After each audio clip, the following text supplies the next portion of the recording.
They must be the most informed person on the entire government, because they see everything coming through, and they would be like the best suited person to like write a book about like what the government has done. Always felt that way. It's big responsibility. And their bills are huge.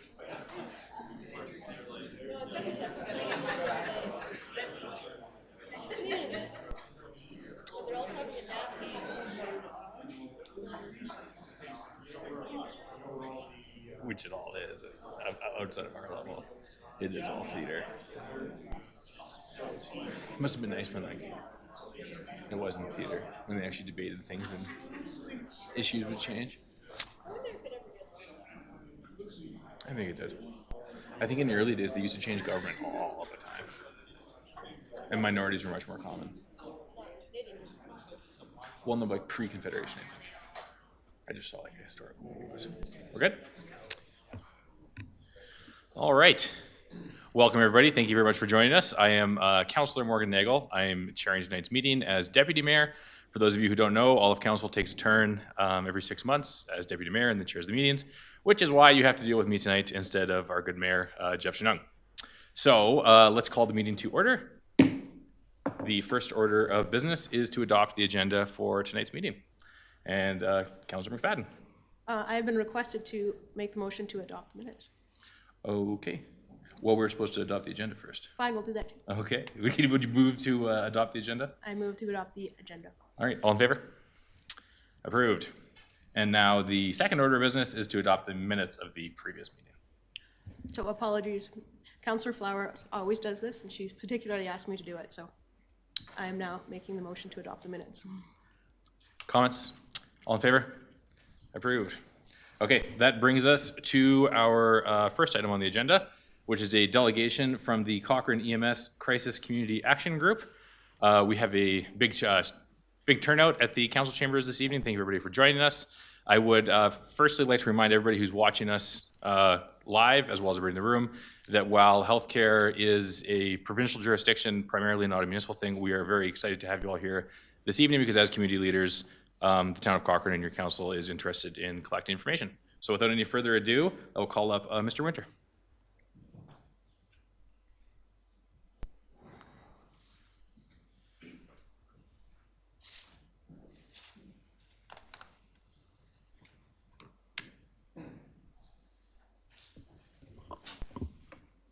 Thank you, Deputy Mayor Nagel and Council, for the opportunity of Cochrane CAG to make a presentation on behalf of the EMS crisis in Cochrane and area.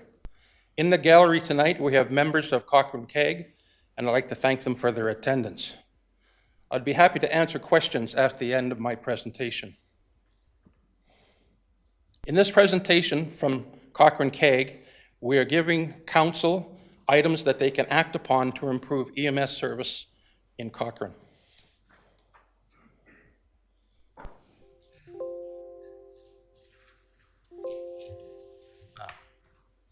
There we go. From 1983 to year 2009, EMS was operated by the town of Cochrane, and we had a bylaw in place that required one ambulance to always be in town.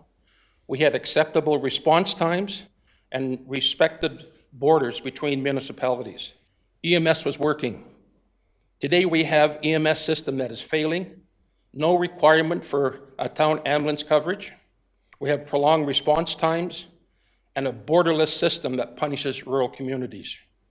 But I have good news tonight. Council can make reasonable steps to make changes in Cochrane to protect their citizens.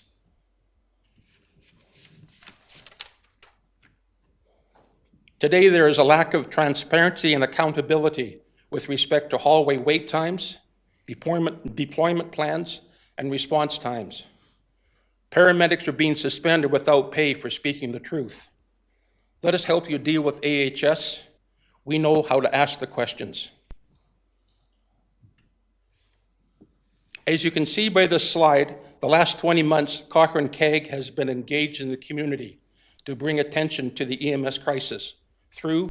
We got 3,300 petitions from members of our group that went door to door, also at the trade show where we had a trade booth. Our group was instrumental in the formation of the Cochrane and Area Health Foundation, and we participated in a charity golf tournament and raised approximately $3,500 for AEDs in the community. I want to bring to your attention two events that occurred. One happened personally to me last month, and the other one occurred just last Friday. I had a personal one where I had a cardiac event, and I went to the Cochrane Urgent Care by private vehicle and was transported by the EMS from Calgary because there was no ambulance available in Cochrane. I believe I was lucky to get a unit. I had a short stay in the hospital wait area because of the advocating of the EMS crew. The treatment I received was outstanding from the Cochrane Urgent Care staff, the EMS staff, and the hospital staff. The second event occurred last Friday at the evening shift at the Cochrane Fire Hall. The first ambulance was on a call. There was no crew for the second ambulance, and the BLS transfer paramedic had no partner. The paramedic placed a call to a supervisor and was told, "Hang in there, we'll send out someone to work with you." A short time later, an ambulance arrived, took the paramedic to work at a northwest location in Calgary. That put Cochrane in a red alert.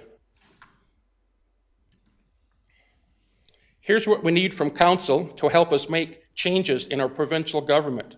There are simple, easy steps. No flexing of our first-line ambulance out of town. No hospital wait times. No non-emergency transfers conducted by a first-line ambulance. Crews returning to base at the end of their shift 95% of the time. Cochrane CAG is willing to help and give you reasonable ways to achieve these goals. Fire, police, and EMS are essential services in Cochrane. We want to work with council so EMS is available when needed. If there's a large-scale event in town, are you confident that AHS can deliver the required number of ambulances? With the number of red alerts, this could be an incorrect assumption, and the ambulance would not be available for an MCI. We were asking for a vehicle that looks like an ambulance and is equipped to be used to protect fire personnel at a large-scale event, and also used on a smaller scale as a secure and warm environment for the citizens of Cochrane. It would become a part of your emergency management plan. This vehicle could be your safety net when AHS EMS is not available. We're asking for action, and we remain committed to work with council. What does success look like? Success is no flexing, no hospital wait times, no non-emergency transfers, which are now being conducted by our first-line ambulances. We want to work with council to achieve these goals. Thank you very much, and I'm here to answer questions that you may have. Thank you very much for your presentation. Let's see who has some questions. Who was first? Councillor Reid, I believe. Great. Thank you very much for your presentation, and thank you very much for being here tonight. Oftentimes council and in my professional life, we see PowerPoint presentations, and this one really seeps about being mad, right? And for good reason, right? I mean, I think it was 7 years ago when I first ran for council, I had identified that there were concern about the offloading provincial government to municipalities about these very services, right? That's forced us to be able to hire more paramedics and more fire personnel, and in turn have to raise taxes in our community. And so I really understand why you're mad, and I appreciate where you're going with this presentation. I had two questions for you. One was about the response vehicle. Again, if this is a provincial responsibility and they're offloading these things on us, why should the town be responsible for picking up the response vehicle? Why wouldn't that be a provincial responsibility, given everything else that you've asked for? Through the chair to Councillor Reid, well, they've had since 2009 to fix the problem, and they haven't. So I don't believe right now council or the town of Cochrane has a safety net. And this vehicle would probably cost them around $150,000, I'm guessing. And it would provide a safety net for, well, look at in the city of Airdrie, they transported 2 people by fire truck to their urgent care. City of Calgary Fire Department transported 3 people by their fire trucks. City Police transferred 3 people in the back of the police car. Is that what we want in Cochrane? I don't think so. Just because the provincial government hasn't met their obligations, that doesn't mean that Cochrane can be a shining light in the province and provide something for their citizens. Great, I agree with you. Thank you. I have one other question, if I could. Of course. Given the last several weeks, there have been some moves by Alberta Health Services in terms of this. Has that influenced anything that you have presented tonight? No, it doesn't. Okay, thank you. Great job, thank you. Councillor Pacheco? Thanks, Mr. Winters. As a member who is, has an ear to the ground of what you guys are doing all the time, I thank you and every member that meets every month, sometimes twice a month, sometimes 3 times a month to discuss this various issue. When it comes to a fire paramedical vehicle, what are you thinking the cost might be to the town of Cochrane? I would suspect, like I say, about $150,000. I believe the fire department now has the equipment that could go in there. It probably couldn't top $180,000. And my next question is, obviously I know a lot of firefighters. I know that they're very equipped to be able to handle medical response, but we also know that there is a bit of a blockage for them to be able to provide this very easily without being reprimanded. What do you think about changing the ability for our firefighters to be able to provide medical assistance to people in need? Through the chair to Councillor Fidalgo, the way I see it, council would set policy and staff would follow it. That's a pretty simple step. I do know that, the province is responding. I don't know how fast. I don't know how much is in response to a bit of a provincial election coming up. All of it has concerns to me. I do know that people want to have this problem fixed, and I think if we can do what we can within our own parameters, that is the way that I would like to look, but obviously it does come at a cost, and I'd like to hear what everybody else around the table has to say about it. Mayor Janung? Yeah, thank you, Deputy Mayor. Thank you, Brian, for being here tonight. As Councillor Reid and Councillor Pacheco have already outlined, appreciate the work that your Citizen Action Group is doing on behalf of our community. It's not a surprise for us to hear of these issues. We're well aware of them.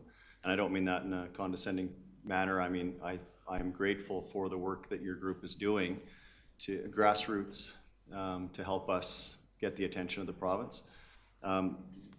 My own take on this has been we are advocating to the province through the Minister of Health. We've met with them multiple times, outlining a lot of the issues that you've brought forward tonight.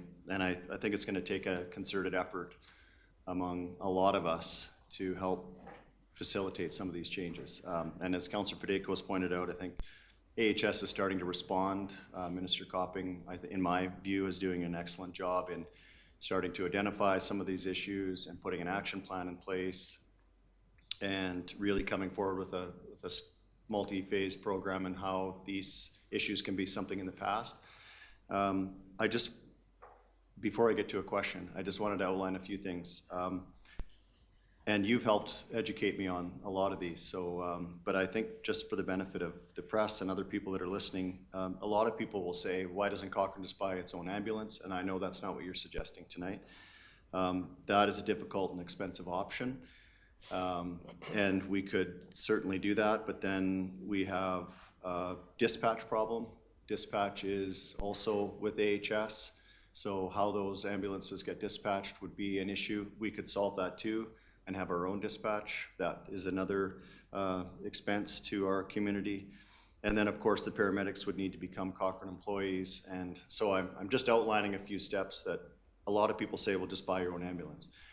The last line in that line of thinking is we would still then be subject to AHS and the waits in the hospitals and a lot of the issues that you've helped daylight this evening as well. So it's not as easy as just buying a couple of ambulances and putting them in our own hall and responding to Cochrane emergencies. So we have to work together with the province. We've been doing that, as I've outlined. Our MLA, Minister Guthrie, has been quite helpful in this. He's been listening to our concerns. He has helped align us with Minister Copping. Last point I would make is that this is not a specific issue to Cochrane. It's across the province in many regions, and as early as next week, I have a meeting with Minister Copping with the mid-sized city mayors, where we are sharing our concerns that exactly what you've outlined today about the hospital wait times, the flexing, again. So I want my message to you and the community and council to be like, we're not just sitting back and letting this happen to us. We are doing what we can. We're being active in participating with the province to try and activate some change. Because you're right, 10 years ago we had a well-working first response team that was cross-trained around fire and paramedics, and I think we were a shining star in the province in that. So we could certainly go back to that. The last, I already said the last thing. Second last thing maybe was the last thing. Well, we and Councillor Reid touched on this, shifting our resources to really fill a gap that exists in the province right now. We're doing that. Our fire team and our administration have been bringing to our attention different ways in which we can respond to in the stead of an ambulance. It really brings to light some of the things that Councillor Reid has talked about, that we're actually accepting a provincial jurisdiction and then asking Cochrane residents to pay for it. And I'm not trying to get into the debate about whether we should do that or not, just that daylighting the fact that there is a cost to that, and then once we start to lean into that, the province then can lean back from it. That is one of the things that we're trying to alleviate and quite frankly avoid. So I like the idea of the first response. What did you call it? The addition of a fire and paramedical response vehicle. I think I appreciate the efforts that you're trying to work with us on this. And these are the types of things that we can take to administration and ask questions about and get further clarification on costs and whether or not we can or will move forward with that. But I just really want to say thank you to you and your group for carrying this torch. It's not been easy, and it's something that, quite frankly, citizens, residents, councilmates, we all just expect. When you call 911, there will be someone on the other end of the line that will come within an expected period of time, and that's not happening, and we need to really lean on our provincial decision makers and funders to help change that. So thank you for your efforts. Thank you. Okay, Councillor Flowers. Okay, thank you, Mr. Winter, for your presentation. I too wanted to say thank you for all the work you've done, this special group of people you've pulled together to do so much advocating on these issues. And recently your health foundation that I understand has been put together and is going to be doing great work in the future. I don't really have any questions. I just wanted to say that I was here during the years when the EMS was working really well, and I'd love to see it go back to that. It is scary to think of having a large-scale disaster tomorrow, what that would look like.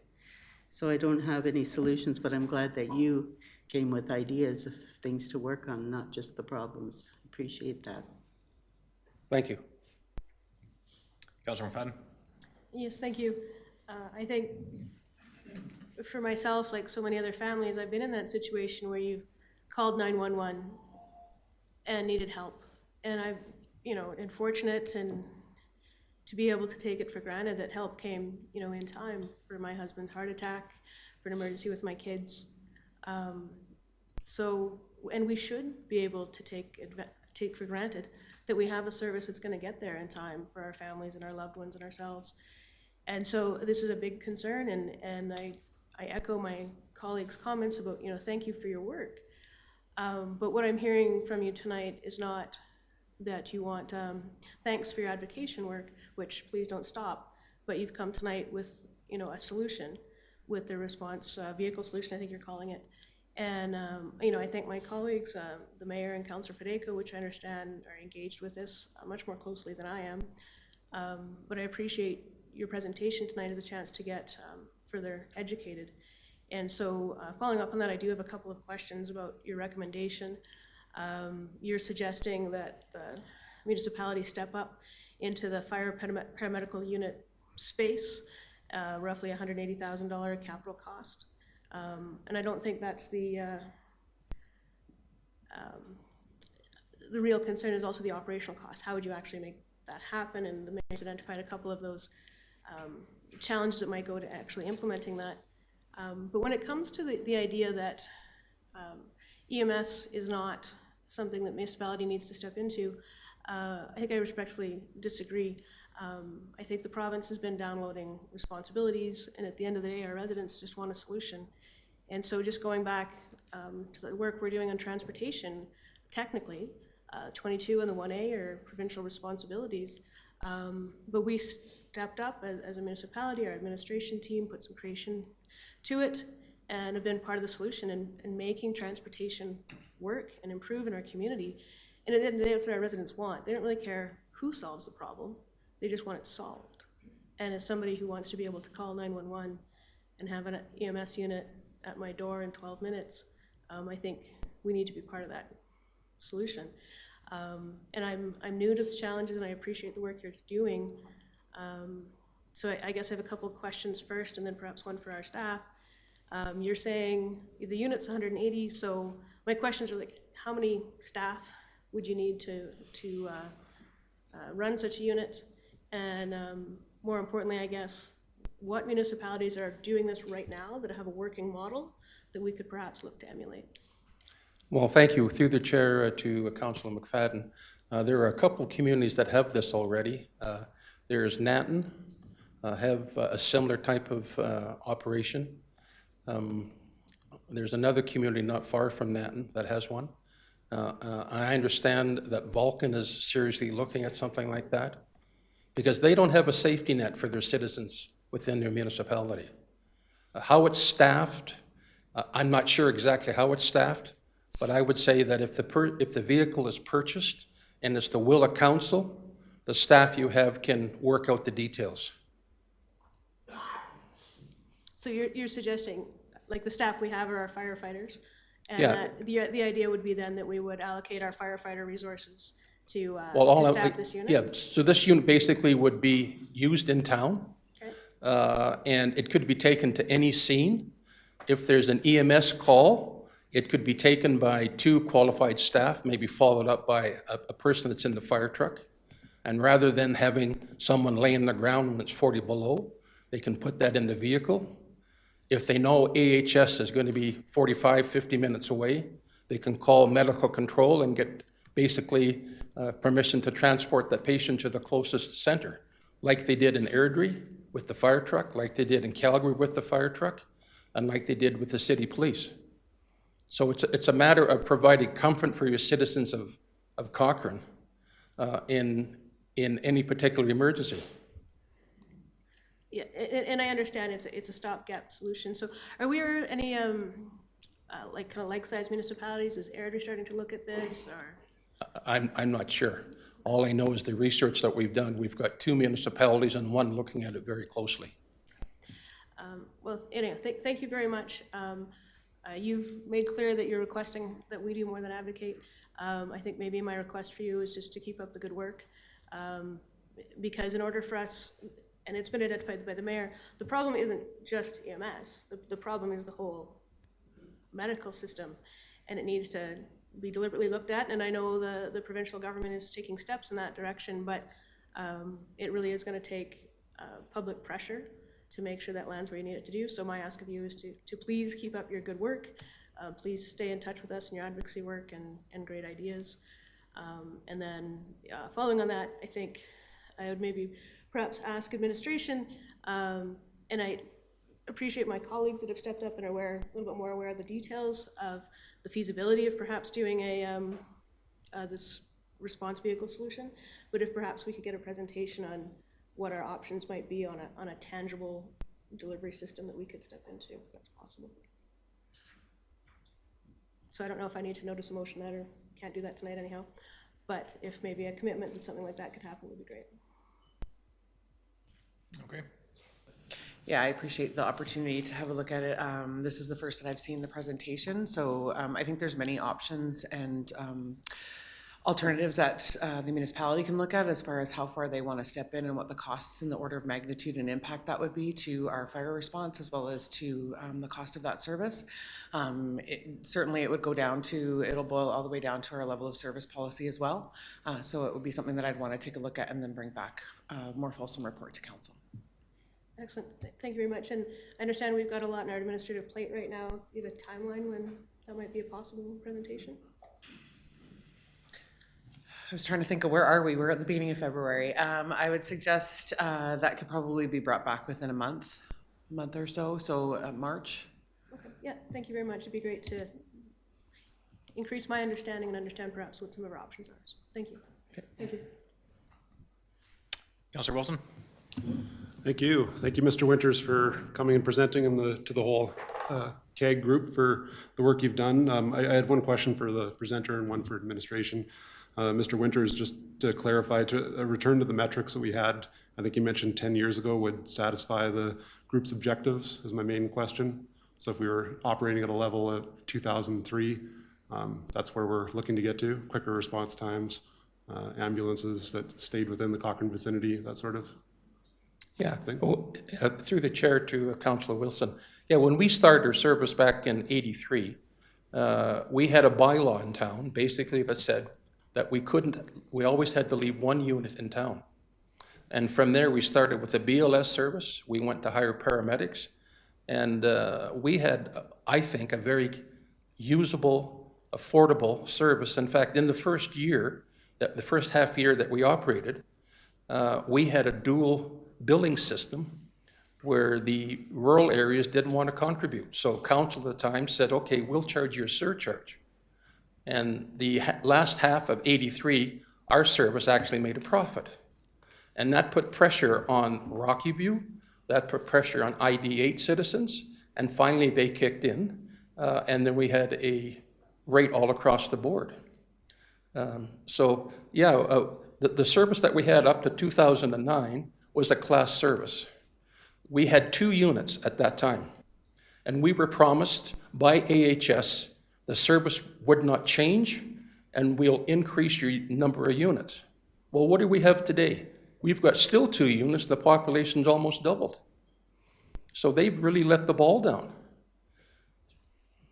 Well, good, thank you. There's optimism there, I think, as I listen to it, where if we could do this in '83 and 2003, you think we could get back to it in 2023?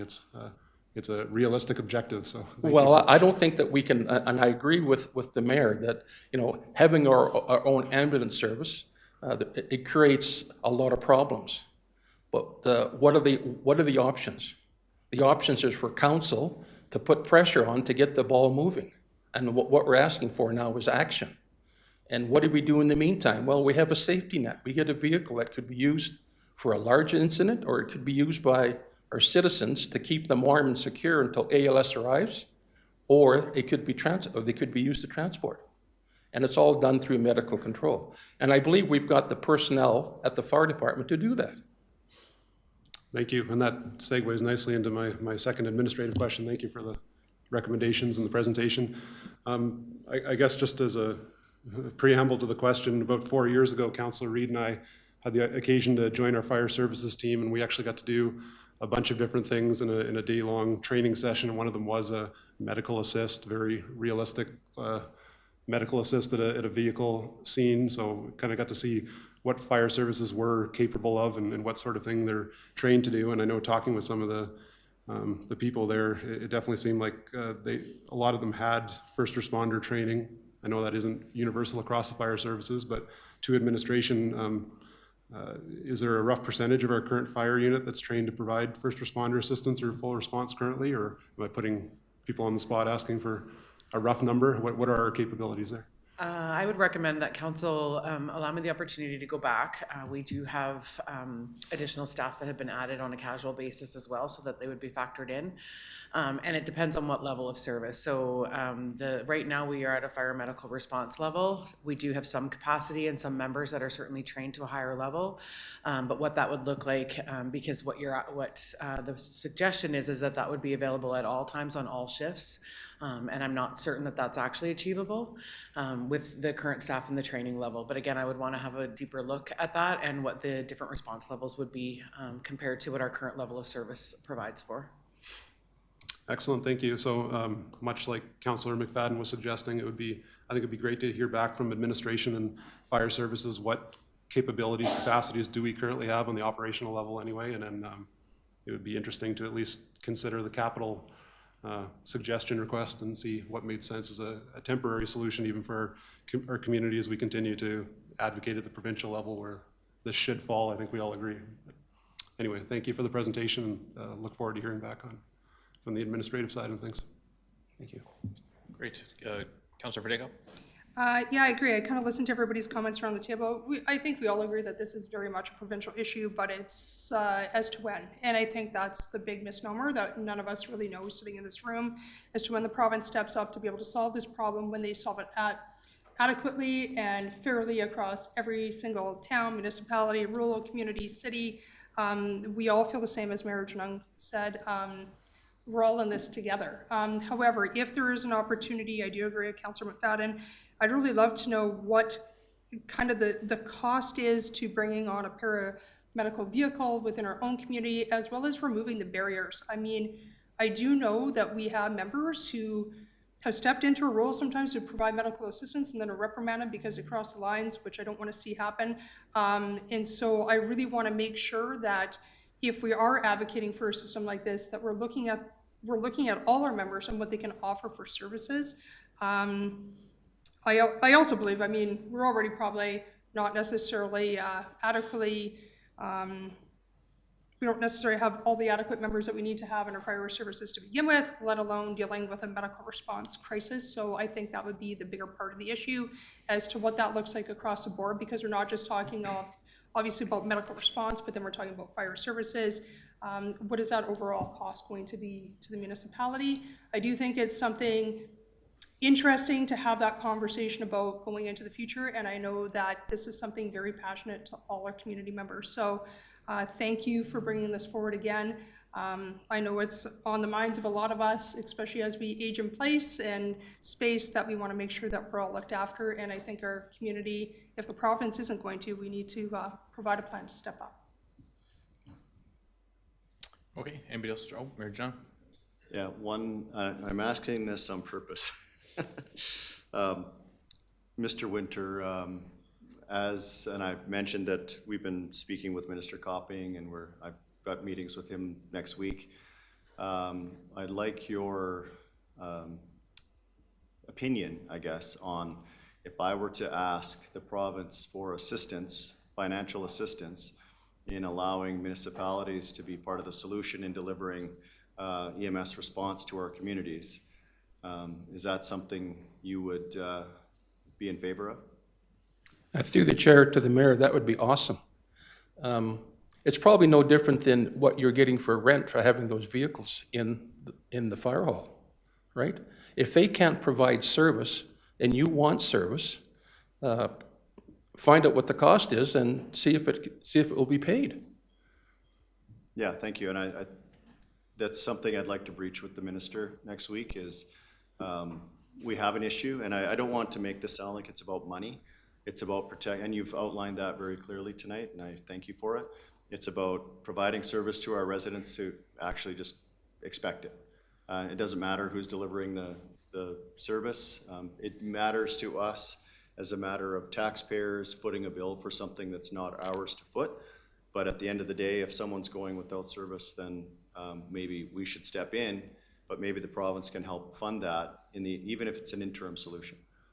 Right. Yeah, they've had since 2009 to fix the problem. Yeah. And we're in 2023, and it's actually getting worse. Yeah. Okay. Thank you again. Yeah. So that leaves me to provide comment. As everybody said, thank you very much to yourself and everybody else for your work and involvement in advocacy here. I think you've brought forward a really good proposal and idea with trying to deploy our fire service. We've invested tens of millions of dollars in the team over the years, and it would be great if we could further leverage that opportunity to help stopgap all this. So like many of my colleagues have highlighted this evening, I think it'd be excellent if administration could please help us get more details and information on how we can move forward with that. And as a closing remark for myself, I'd just like to say that yourself and anybody else who's been affected by healthcare like truly has the empathy of, I think not just myself, but everybody here. We're all Albertans using the same healthcare. We all have friends and family members who've been directly impacted. I know somebody who just had a very serious cardiac event was the word that you used, went into the emergency room and was ignored. And we've all heard stories like that over the last few years, and as you said, it's getting worse. So we understand. Thank you. I think that's the main message. But does anybody else from council have any further remarks? Administration? No? Okay, with that, thank you very much. Did you have any final comments? No, I just want to thank you for the chance to bring this serious crisis to council.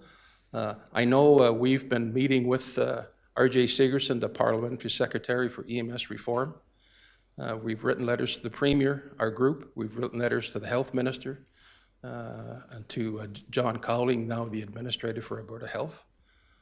So they're aware of who we are, and we're not going to go away. We're basically here until we see reform in the EMS system. So.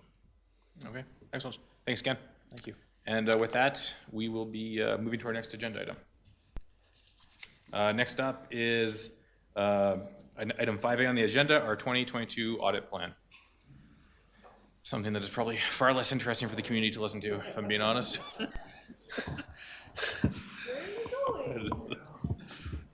It's important. Also, thank you to the media for being here with us. It's a rare occurrence seeing your faces. Perhaps I'll just pause for a Sure. moment as Sure, just give a second. people.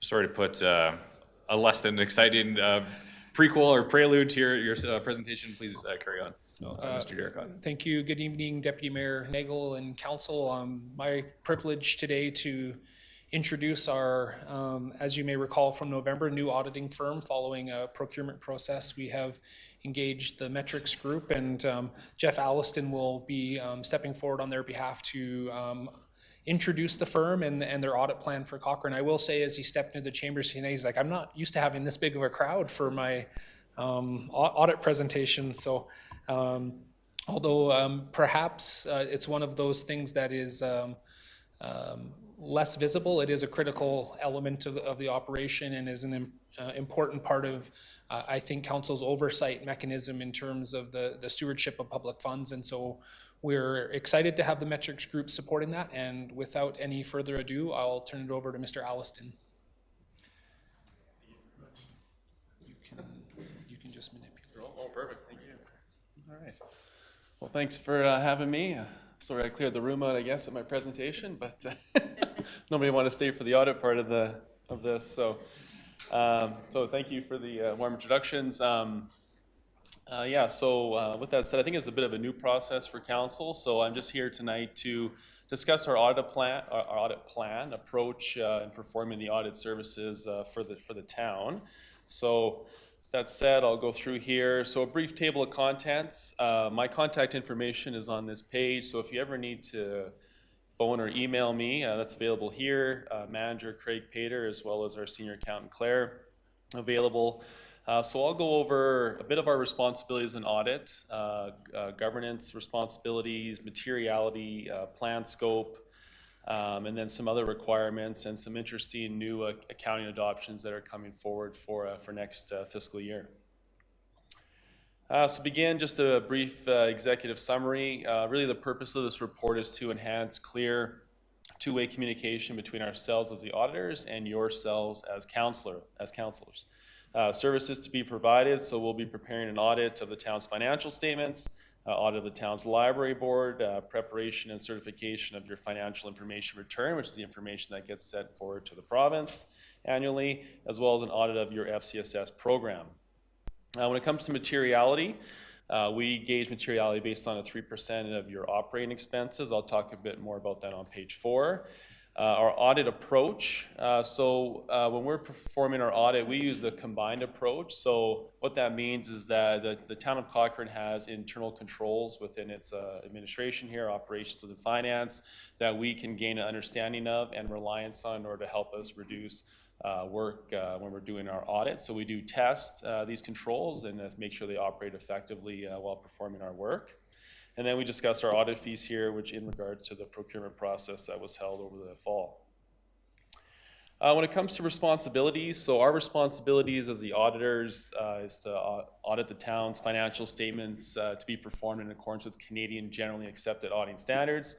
So auditing standards are the same across Canada, so whether you're a publicly traded company, a local government, not-for-profit, auditing standards are the same. What's different is the reporting framework. So with that said, as a local government, the town reports under Canadian public sector accounting standards. So those are the same accounting standards used for all government entities. Publicly traded companies report under IFRS standards. Not-for-profits have their own standards, and as well as pensions and private companies. Responsibility of management, those charged with governance for the preparation and fair presentation of the financial statements. And then as well here, those charged with governance, council is responsible for the overseeing of the town's financial reporting process. When it comes to materiality, materiality from an audit standpoint is when we say we're giving assurance, we're giving reasonable assurance that the financial statements are free from material misstatement.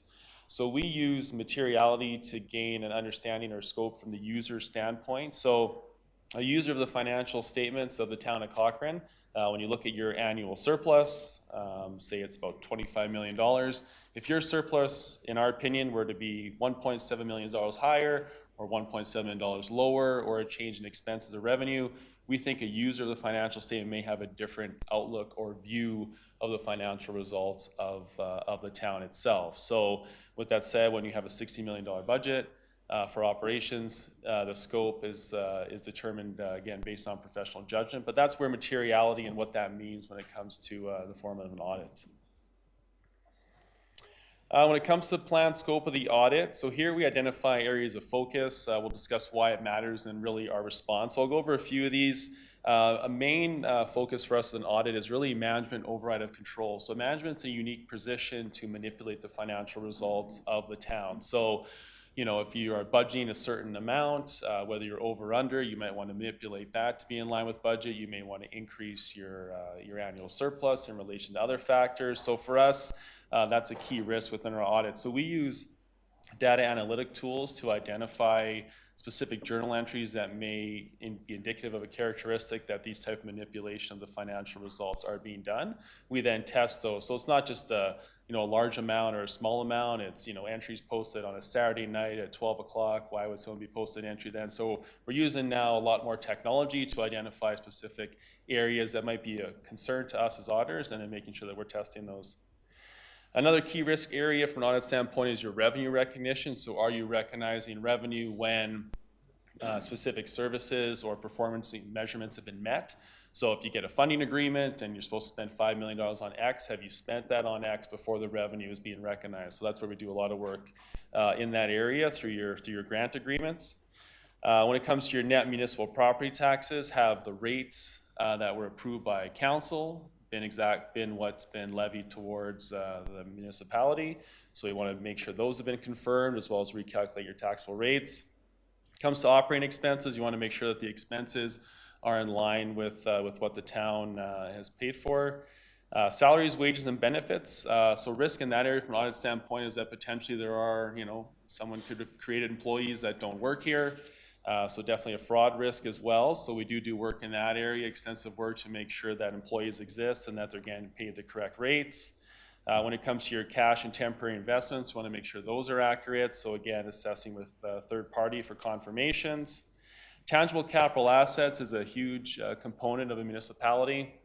So with your capital budgets and money being spent there, we want to make sure that as projects are getting completed, that they're being capitalized in accordance with the town's policies, and that and to understand as to why maybe projects aren't getting completed.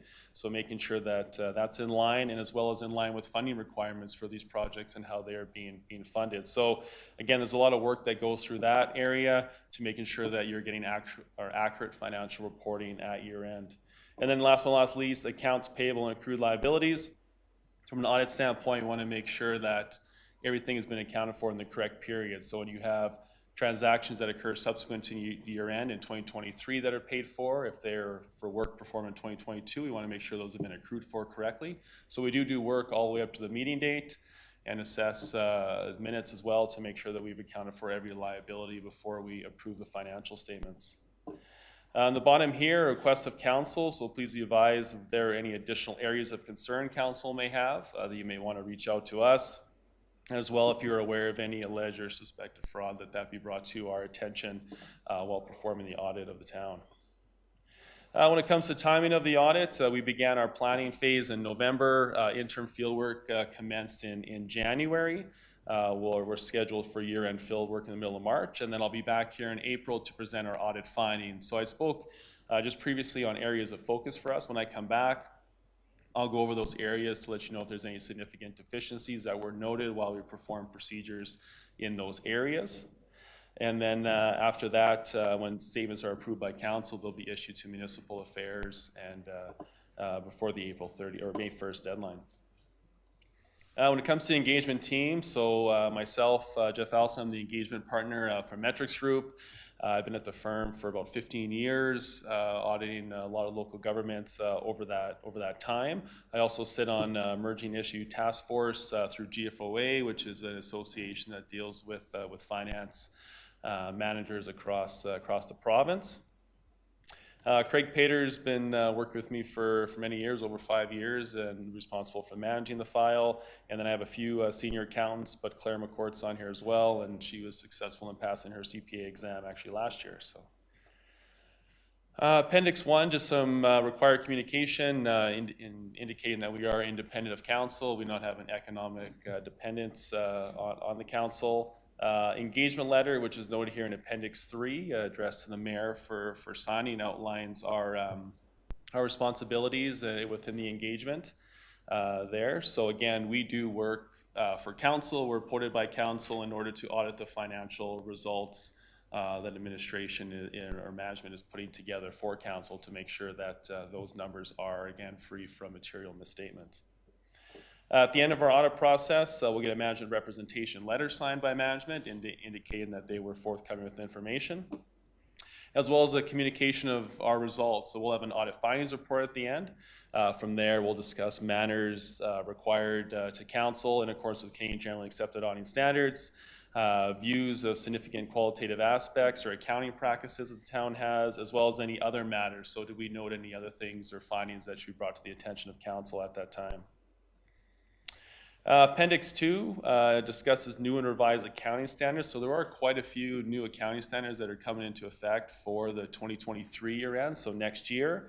The main one being public sector accounting 3280 asset retirement obligations. So what that means, well, actually I have a slide on it, so maybe I'll wait till I get there, but what that means is that the town is required to put assets that have additional obligations associated with the retirement of them. So do you have a building with asbestos? That cost now needs to be factored on your statement of financial position to allow you potentially that liability to be paid for in the future.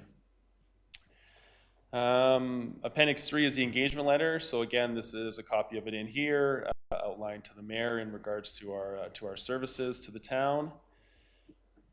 It's quite long. And then I'll get into more exciting stuff here. Appendix 3. I won't spend too much time on this, but this is a new Canadian auditing standard requirement effective for December 31 year ends going forward. That's been brought on by our federal body here. So what this is requiring us is as auditors, we are responsible to identify and assess risks of material misstatement in the financial statements. So effective for the audit of financial statements for periods beginning on or after December 15. CAS 315 has been enhanced in response to the ever-evolving economic, technological, and regulator environments in which entities operate. The change has been implemented to create a consistent and robust risk assessment process. So what, in essence, what's happening is this section has been revised by CPA Canada in order for us to perform more work when it comes to identifying risks within the entities that we are auditing. So what that means, the key change is understanding control activities, and the main one is in relation to general information technology control. So understanding more of your IT processes while performing our work to identify risks in those areas that we should be auditing when it comes to the organization. So what management could see is a lot more of inquiry, a lot more of questions on our end when it comes to this documentation to make sure that the risk level of inherent risk has been documented correctly within our files. What that also would mean when it comes to the municipality here, again, additional inquiries, more information requested on our end, more detailed process and control narratives of understanding within the town, requests for greater involvement in your IT department to again coordinate back with us. So your security amongst your documentation, those type of things where it relates to your financial data. So is it secure? Is there potentially work being done in there? So those are areas where we're now having to take a higher level of understanding while performing our audit. Again, with the ever-changing world and the economy going on, this is again an improvement of what we were doing previously. And then Appendix 4 here, asset retirement obligations. So this is a new accounting standard that will affect your financial statements likely next year. What that will allow you actually as a municipality to do is create a liability that currently does exist but is not on your financial statements. And it does allow you then into the future to fund to potentially, to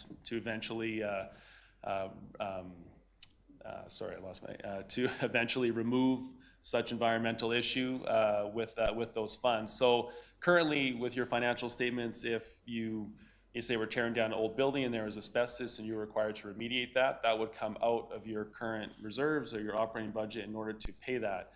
If you identify that asbestos does exist in this building right now and the cost to do that is this amount, you would record that on your books and then over 10, 20 years, save up money in order to then pay for that in the future. So this does allow a benefit in knowing that these liabilities do exist and that they are present. So I think it's definitely gonna be a lot of work, I think, for management. Definitely we talk about in here, tips and best practices. So definitely documenting the work that you're performing. From an audit standpoint, have you identified all your assets within the municipality that could potentially meet this, or have you just told us you have? So that will be a definitely work on the administration side to make sure that from an audit standpoint, we can gain completeness.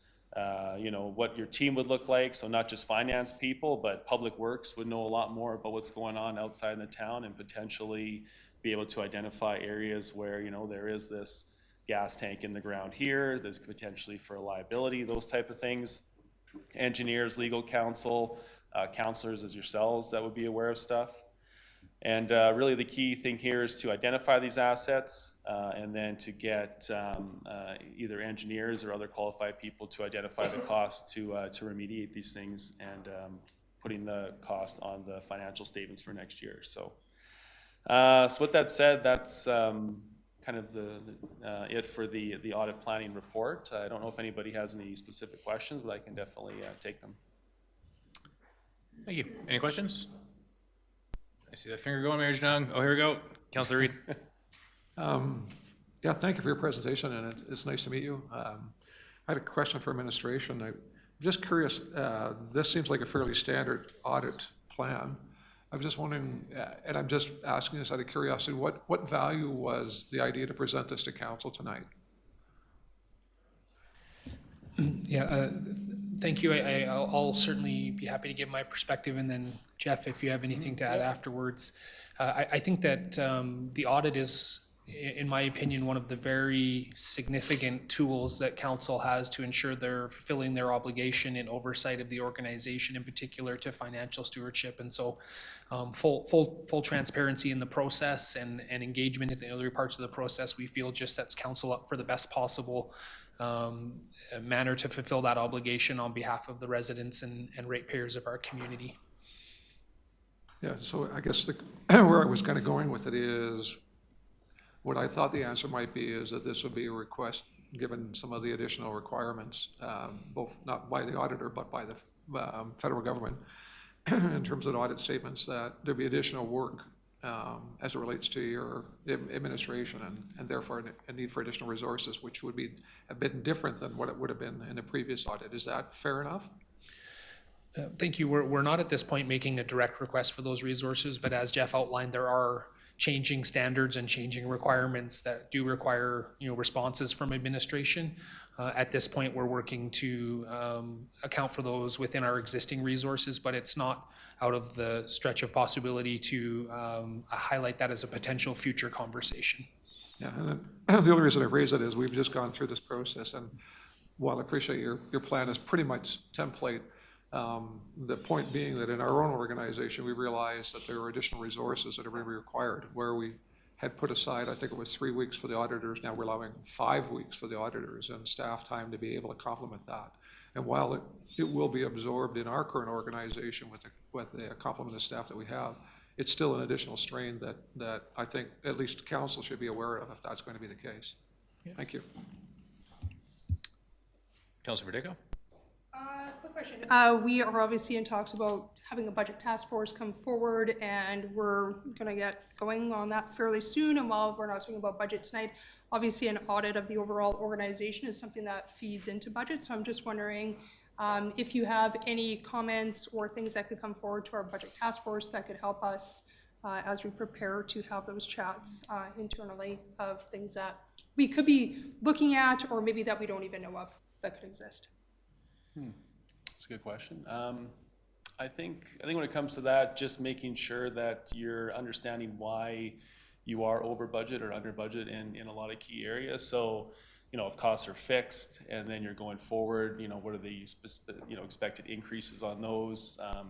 And then what are the variable kind of areas where they are going up and down? So I think just having a good understanding as to why things are changing and knowing that you're getting those answers during the year, so they're not maybe a surprise at the end, is just to make sure that that's a key thing that's going on. So I think that's probably the most I could speak to. Maybe, if I was doing a budget, what I would want to know going forward as to last year and what's going on forward. So Perfect. Thank you. Yep.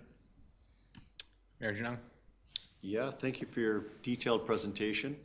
One of the reasons I think this is before us tonight, not outstanding the reasons that Mr. Derricott has expressed already, but this is the beginning of a new relationship with a new auditor, new auditing firm. And I don't have a question for you, Mr. Alliston, though I do appreciate the level of detail and the length in your letter. Well, I mean, I joke, but this is a serious matter that, we want to have eyes on. And I really feel confident that your firm is providing that in the way that you've outlined this tonight. My question, I guess, is an open one to council. This is in my inbox waiting for me to sign off on. If I don't hear anybody saying otherwise, then I will endorse the engagement starting tomorrow morning. Well, I mean, we don't actually do motions during these meetings, but yeah. Whoa, let's Right. Right. Okay, perfect. That's it. Councilor Wilson? I just had a brief expectations question. I've seen, I think, 5 audits now during my time in the seat, and it seemed with our previous firm, there was, I believe they were all just green light, everything was hunky-dory, reports back. Just out of curiosity, when you're dealing with municipal audits, is that the norm, or is it common to find things that you come back to council as red flags or suggestions at the end of an audit, or is it usually that way where it's?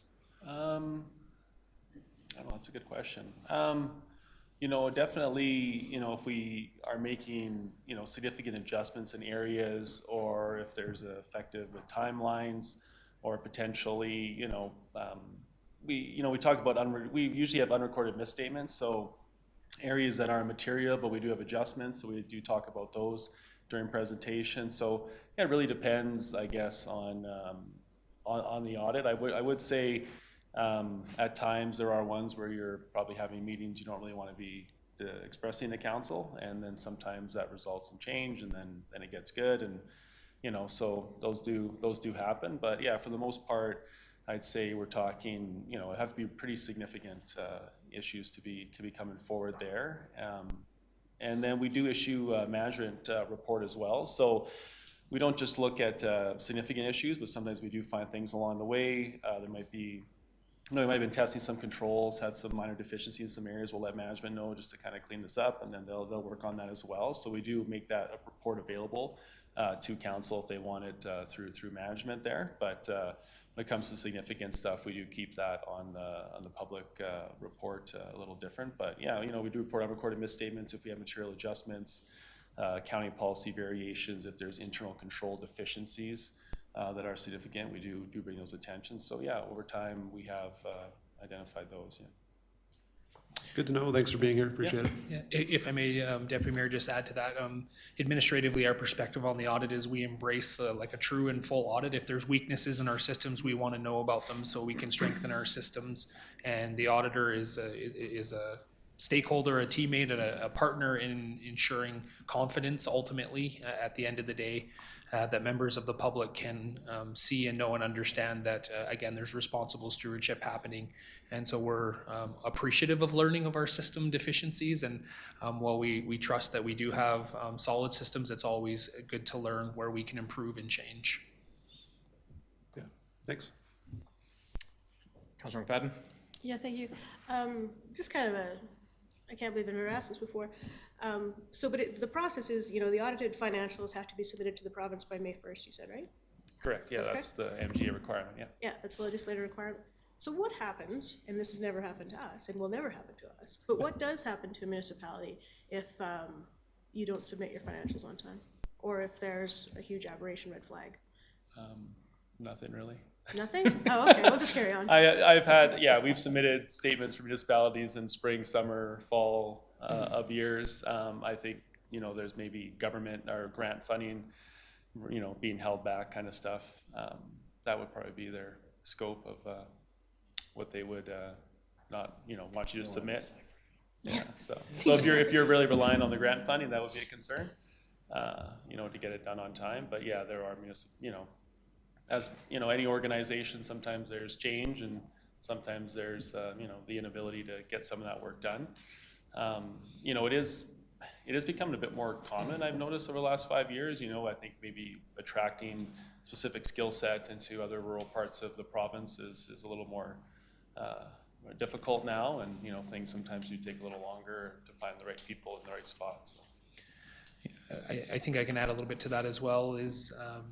You can request of the province to have extensions as well, and typically I've never seen one of those denied if you have relatively reasonable reason to do so.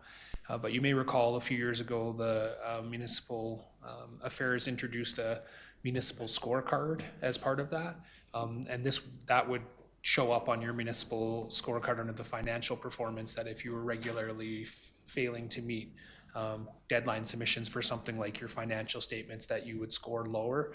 And what does that mean in terms of direct impact? I think, as Jeff outlined, sometimes nothing. It can impact some grant applications and those types of things. Thank you for expanding on my knowledge. Any further questions? As always, that leaves me at the end. So I have a question. I think I saw in the presentation it's a $1.5 million threshold for a variance that would then be considered to be material difference that would cause some flags for you. Is that correct? Yeah, correct. Yeah, so based on our preliminary numbers, we just use last year's kind of actuals. We'll adjust to this year's actuals. So if so that the number might change a bit, but yeah. And is that 3% variance, is that to an external standard that was set elsewhere, or is that internal policy that we have control over? Yeah, it's more internal policy and kind of what we gauge within the field, I guess. I have seen as high as 5% when I've taken over other engagements. So usually 3-4 tends to be the norm one that I've seen from our firm and from other municipalities. it does, you know, affect our thresholds and in our testing levels, when we use our models to identify, you know, kind of work that we're doing in areas. So we definitely try to keep it, I don't know, I guess when we're thinking about material, we're thinking about users. So, you know, yourselves as a user, you know, if you have a $24 million annual surplus and now you have a $22 million surplus, are you thinking differently about the results of the town or not? You know, maybe if you had a $10 million versus a 25, but yeah, that's kind of how we I guess determine materiality or gauge it. Have you ever seen municipalities go with a lower number? It just strikes me as a little concerning that like $1.1 million could be slipped Yeah. away somewhere in the budget and we wouldn't catch it. Yeah, I mean, we have, yeah, I guess, you know, if we were to increase it and you're like, you know, we want to keep it 3% administration, we'd probably do that. Like we have had those discussions before where we've, you know, increased to 4%. Sometimes as you get a better familiarity with internal controls and within the organizations and within the work you're doing, materiality can increase as the organization also increases and other forms of revenue come into play or bigger capital budgets come in, you know, it kind of materiality could change going forward. We've had, you know, we've used, and then not only that, we use performance materiality as well. So from there, we use 75% of our overall materiality. So if we were to exceed enough errors that were over performance materiality, 75%, we would want administration or management to be making some of the adjustments that we have noted to them that have not been recorded. And the reason we do that is we give ourselves almost a 25% buffer in saying that, you know, out of everything that we didn't look at, there potentially could be some other stuff that we missed. So that's where that performance materiality comes in. So it's not just 1.5, we actually go lower than that. We go 75% of that and kind of use that as our threshold for changes. So as we're auditing, you know, if we find, you know, say we found an invoice that was paid in the, you know, paid this year that should have been paid prior year, that would result in, you know, say a $50,000 unrecorded misstatement. And then we might find some more, and then we kind of build up a table, and, you know, we expect that to be below our performance materiality when we're done, or management will make the requested entries that we come across, and then those get removed from our schedule. Okay, thanks. Any final questions for administration or comments? Any further comments from yourself? No, just, you know, it's a pleasure to be out here and working with the new council. So I hope we can bring some, you know, some good information at the end with our audit findings and have good discussion. And, you know, we're always, yeah, open to what council has to say. If there's any areas of concern that you've had during the year that you need us to take a second look at, you know, that's what we're here for. So. Okay, great. Thank you. Awesome. Okay, thank you. Thanks for having me. That brings us to the next item of our agenda. We have been in the room for about an hour. Does anybody need a break before we do the next item? Yes. We'll take a 4-minute break. So we can get back at 6:40. Nice round number. Nice and quick. You know where I'm coming from. Yeah. 4's not happening. 6.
let's get back to it. So next up on the agenda is Bylaw 05-2023, Greystone Phase 6 Land Use Amendment. All right. Good evening, Deputy Mayor and members of council. This evening, I am here to present a proposed land use amendment for Greystone Phase 6 for discussion. So to start, this is the Greystone community context with the area of the proposed land use amendment outlined in yellow. This map is from the approved Greystone Area C neighborhood plan with the subject area again highlighted. This area includes residential housing in the residential low density and residential mixed districts, as well as a small portion of parks and recreation zoning, which is attributed to this larger park space to the east. This is a closer look at the proposed land use. Approximately 4.42 acres is proposed to change from special industrial to residential low density, 4.28 acres from special industrial to residential mixed district, and 0.18 acres to parks and recreation. The proposal aligns with the Cochrane strategic plan through creating a livable, vibrant, and active community with connected neighborhoods. It also aligns with the principles of growth management and environmental stewardship within the municipal development plan, as it meets the needs of a growing population by providing an opportunity for various forms of housing and promotes the remediation of brownfield sites. Oops. It also aligns with Pathway 9 and 11 in the Cochrane Sustainability Plan. Pathway 9 describes success as housing options that are diverse, accessible, safe, and affordable for all income levels.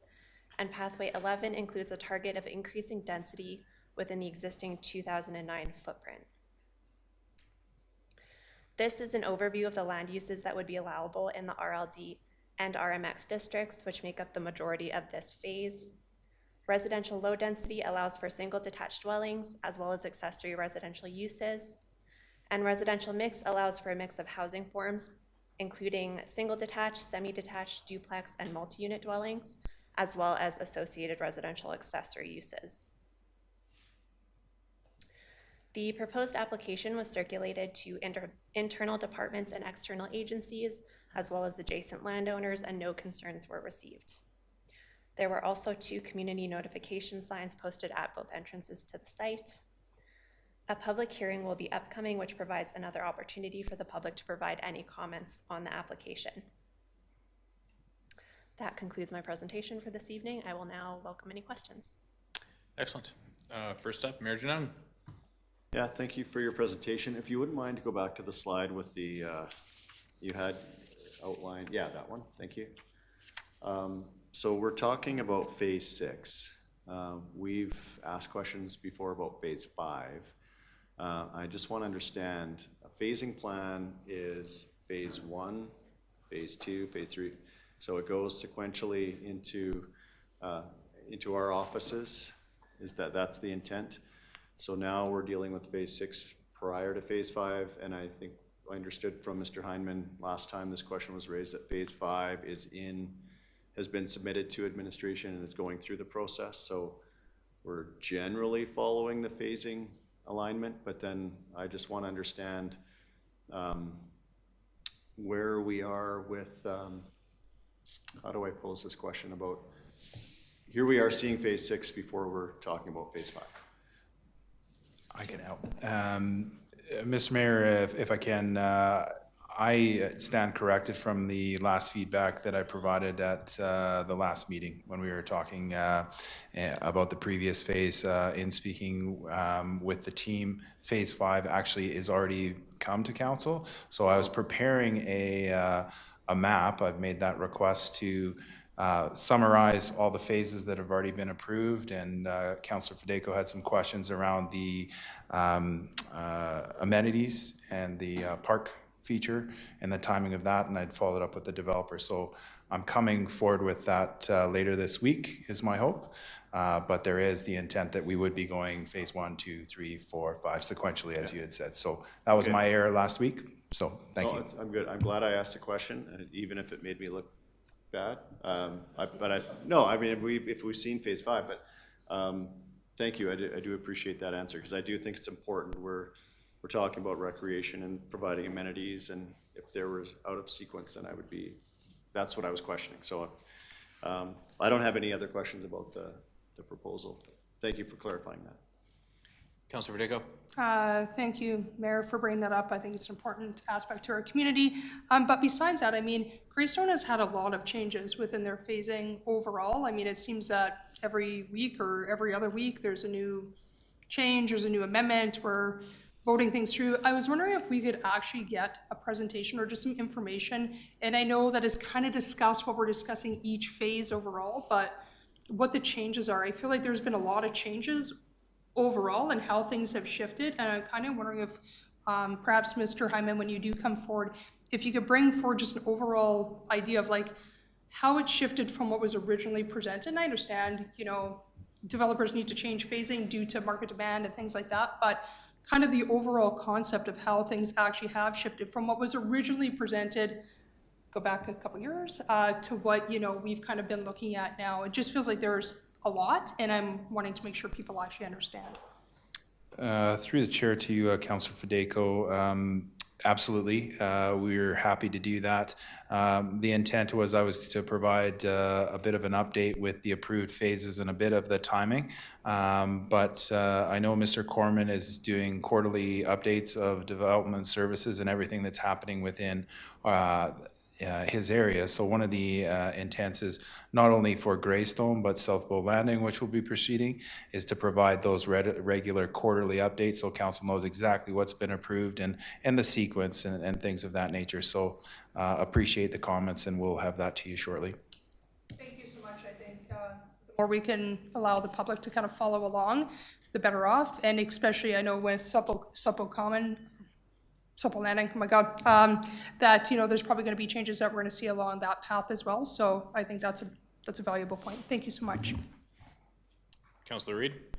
Yeah, actually, the mayor asked a question I was going to ask, and maybe just a supplemental, is it, to Marnie's comment, is it possible, Drew, or whenever we see some development or coming forth with Greystone, if you could actually show the different phases, like, this is interesting but not helpful for me in terms of being able to appreciate the phases.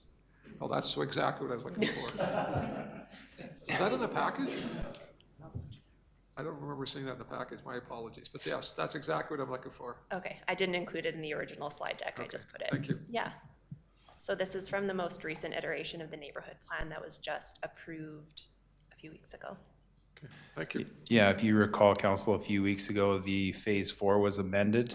If you recall, that other parcel was put within that area.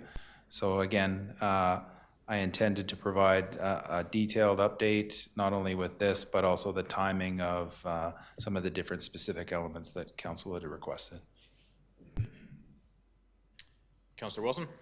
Thank you. Just for clarity, on page 42 of the of the package, it has land use statistics here, and it appears we're increasing residential density quite a bit, I guess, just going from special industrial district to the residential. It looks like it's 3-time, 4-time increase in density overall. I just wanted for clarity. I don't really have an opinion about that for now. But.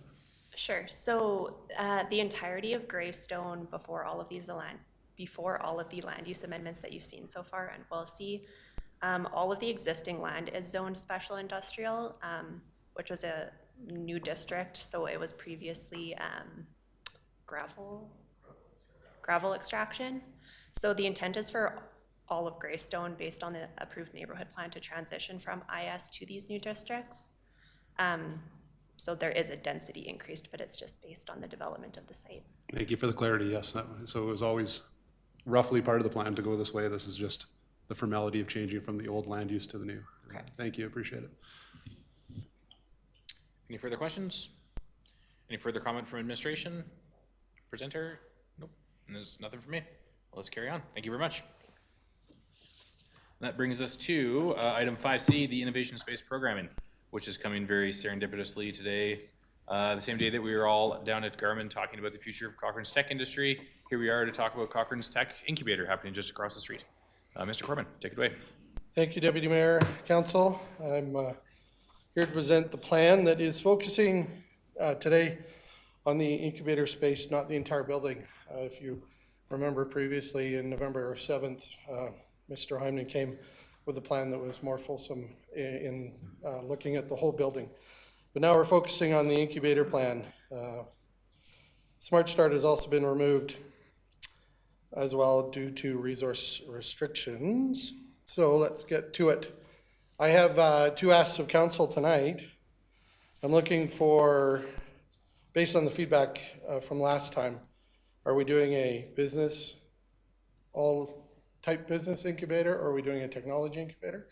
As well, we've had many requests from the community about using the boardrooms for community events. And are we focusing on business only, or are we allowing other user groups to utilize these boardrooms?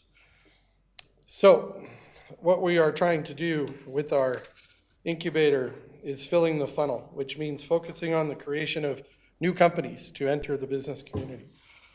We are providing these startups with access to office space, priority booking of the boardrooms, high-speed internet, printers, office supplies, and that would be a base expectation.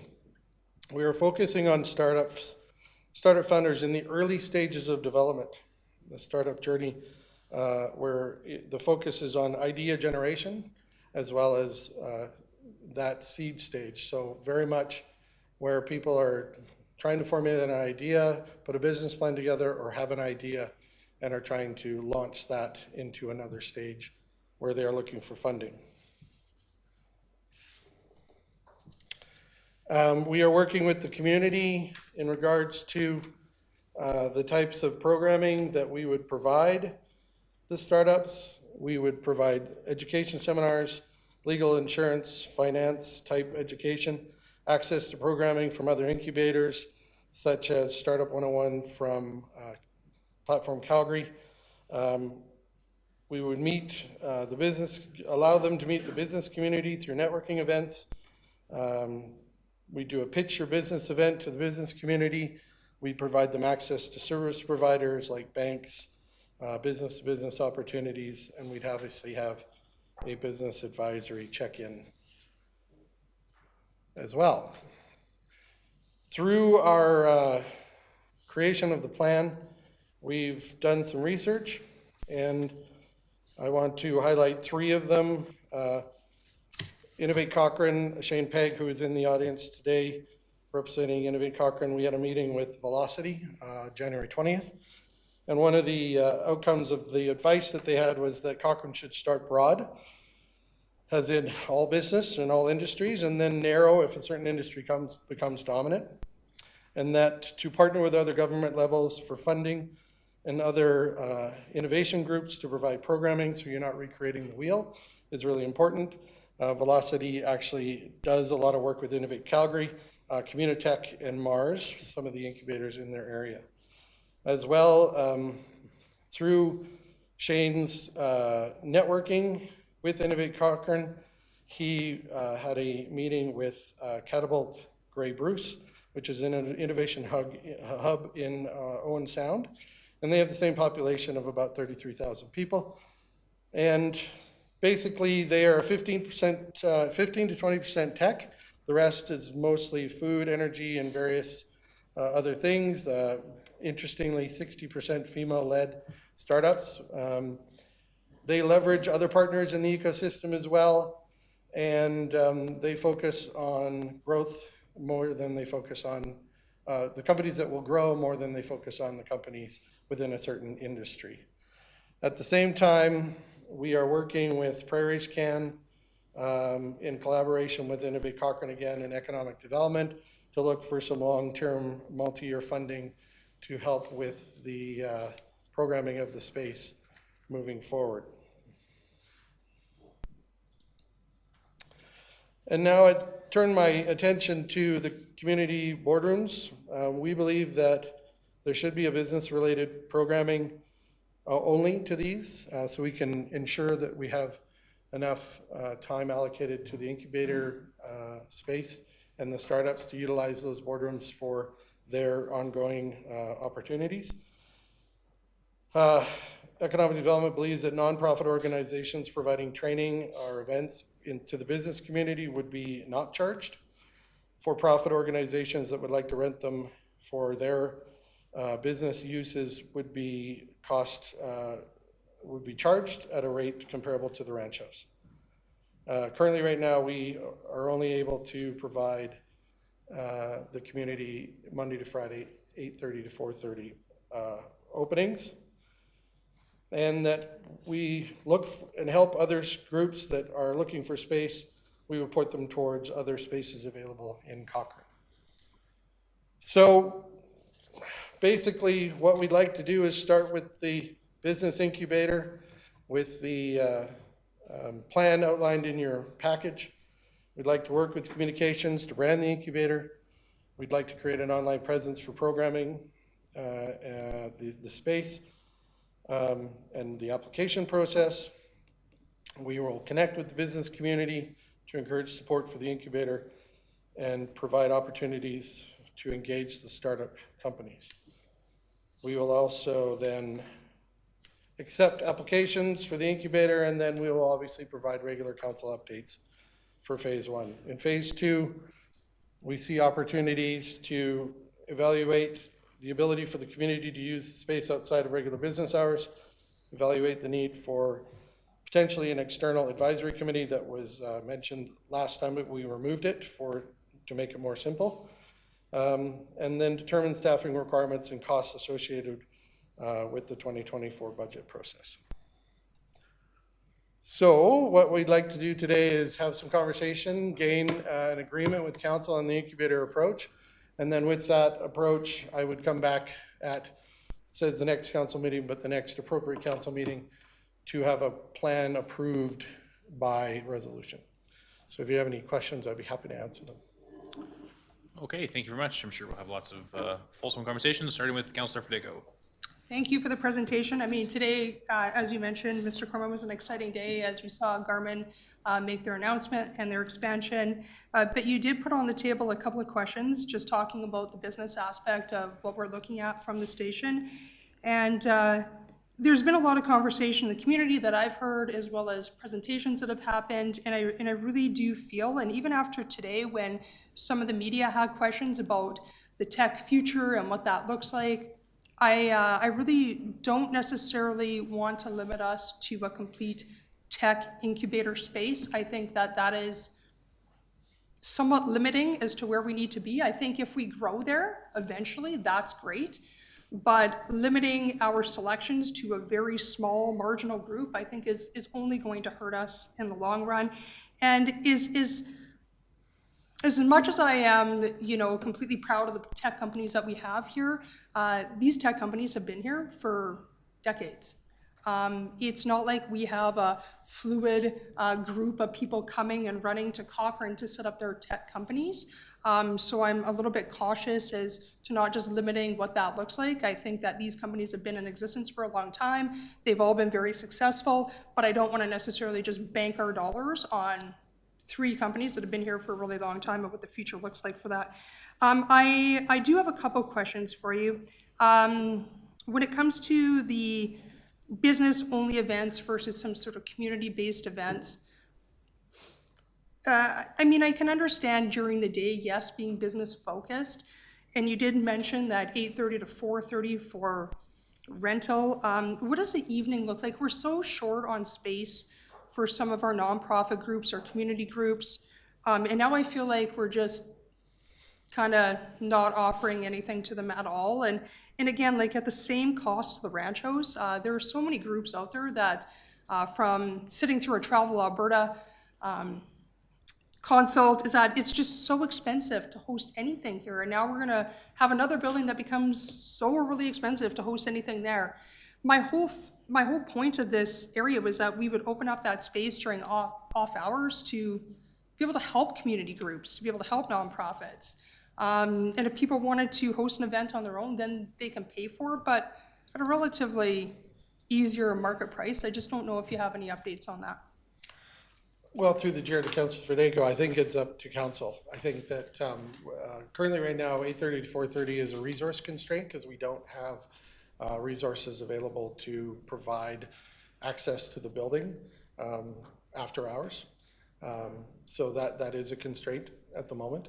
I think that, as I said, the nonprofit Cochrane Chamber, Cochrane Tourism, Innovate Cochrane, if they wanted to put something on with the business focus or the Cochrane Business Network, that would be potentially free to them to do. I think if somebody wants to utilize the boardroom to do a workshop to make money, I think that we should charge them, and I believe that that would be appropriate. But I am asking council whether they would like to open it up. I've had interest from other groups like rugby associations or Rocky View County School Board PTA meetings. Those are not necessarily business focused, so I'm asking council to see whether they would like to provide them. And some of them do want to utilize the station during the day. But how does that work when you potentially have a full incubator, internal staff allowed to use them? We limit our opportunity to then utilize those for creating events specifically for the startup founders in the incubator. So we just have to be careful. So I'm asking, for council to provide direction. Fair enough. And I guess this would be a question for administration. I believe that we have money in the budget to be able to provide staffing to the station. What is that looking like, and who have we hired, and are we finding somebody to be able to operate this facility more than 8:30 to 4:30? I think that would be a real shame if that's all we're looking at. Through the chair to Councilor Fedayko, as with the budget that we prepared last year, as Mr. Corman indicated, it was really to operate this facility in the first year from 8:30 to 4:30. No additional staff beyond the customer service representatives that were hired, that were outlined in that budget, were included. So Mr. Corman right now is operating that facility. We have the staff that are down there as well. So there aren't additional resources. So that is part of the constraint as we try and get, the incubator operating, and I think that can operate throughout the day. But in a future budget, if we were looking to expand on the hours of operation, we would need additional resources in order to do so.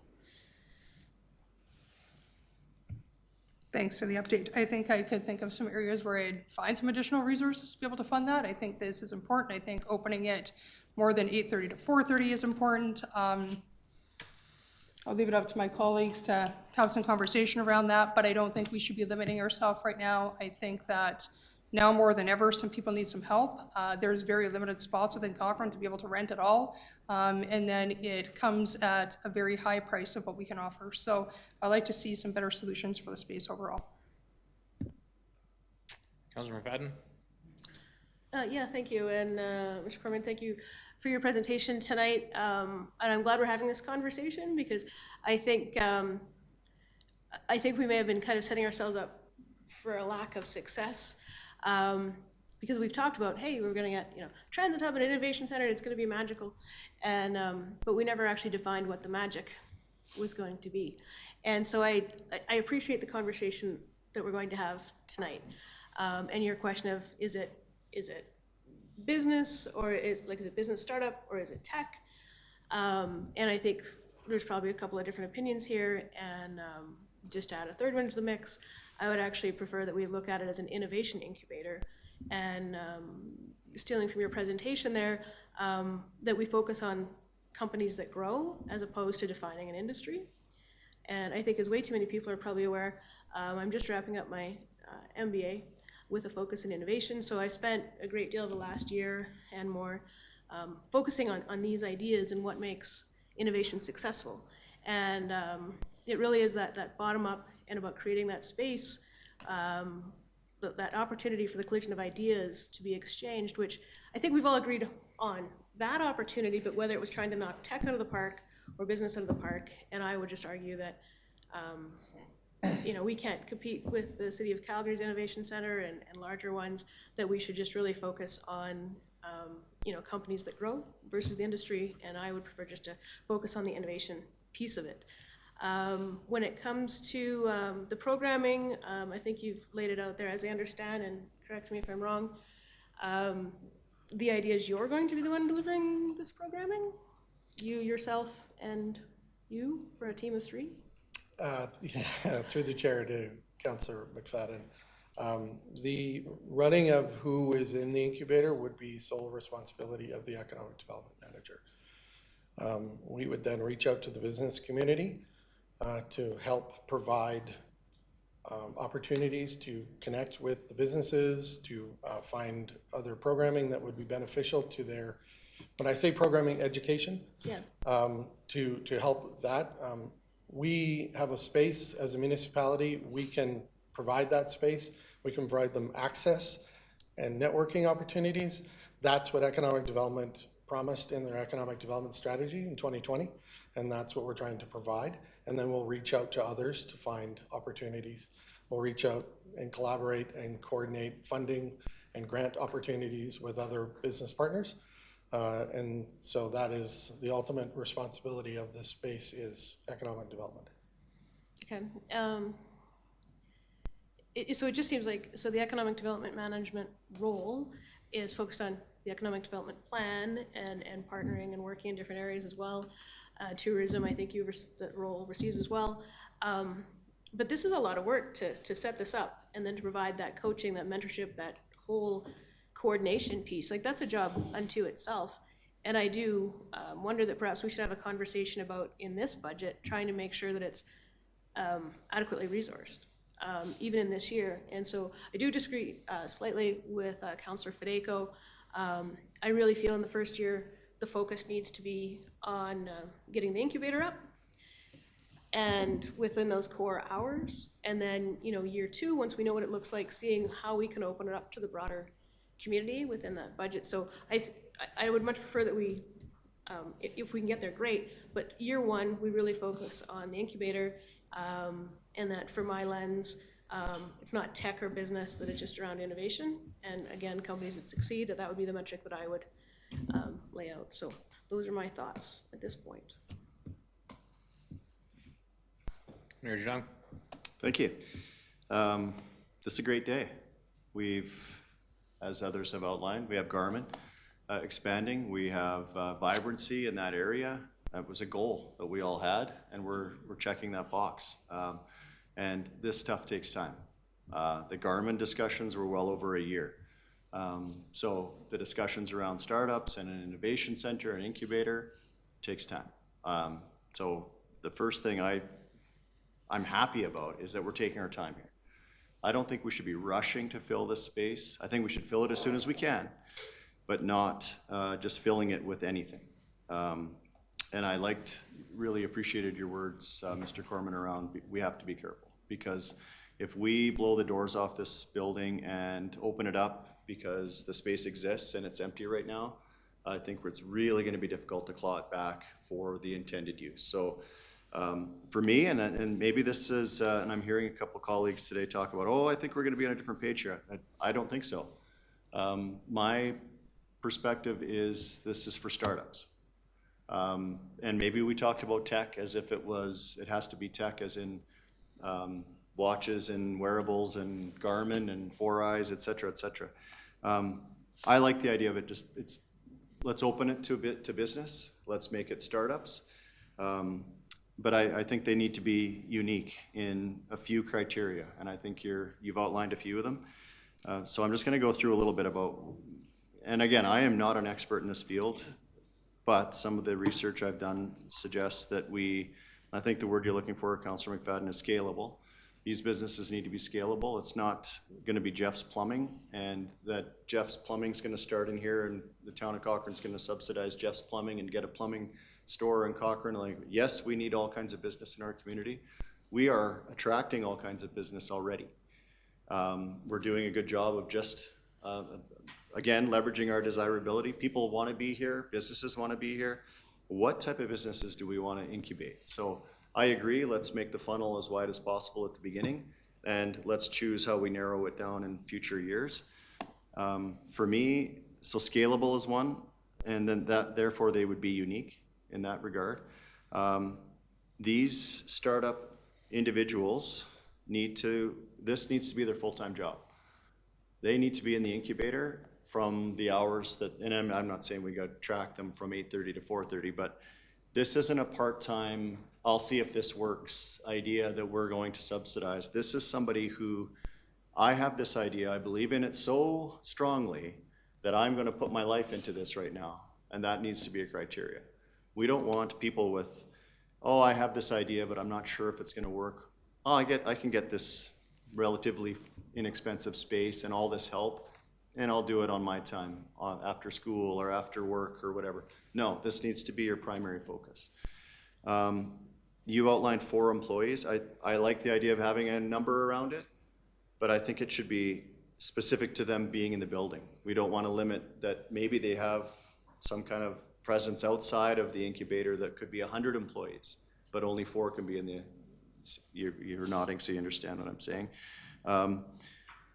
I think we need to be consistent with our criteria. I see you were trying to morph it with some businesses might need this type of space and have this much time, and this business might be different. I think from my perspective, it needs to be simple and a really straightforward criteria that we're not kind of having a gray area that sets us up for maybe some problems in the future where, oh, you're this kind, so you get this. You're that kind, you have to leave right away. And I think we're gonna be back here like, ugh. So let's make it simple. I like the fact that you are saying liaise with the existing business community. And while we may not want this to be a tech-focused incubator, we have outlined that we want tech to be successful in our downtown core. We need to reach out to those businesses specifically to make sure, to ensure that we're not going to be doing something in contrary to their business. And I don't know what that would be, but I just, to be clear, that we don't set up a program here that's going to annoy Garmin, for example. Like, why would we do that? So let's be deliberate in that. So that's kind of my idea around the criteria. Now, moving to the boardrooms. I think these boardrooms, we need to stand firm that they're business only, like you've suggested. I think the priority needs to be the incubator, and that these businesses, once this space is full, hopefully in a perfect world, they're using that boardroom all the time, they're getting angel investors and attracting attention to our community and their business. That's the vehicle.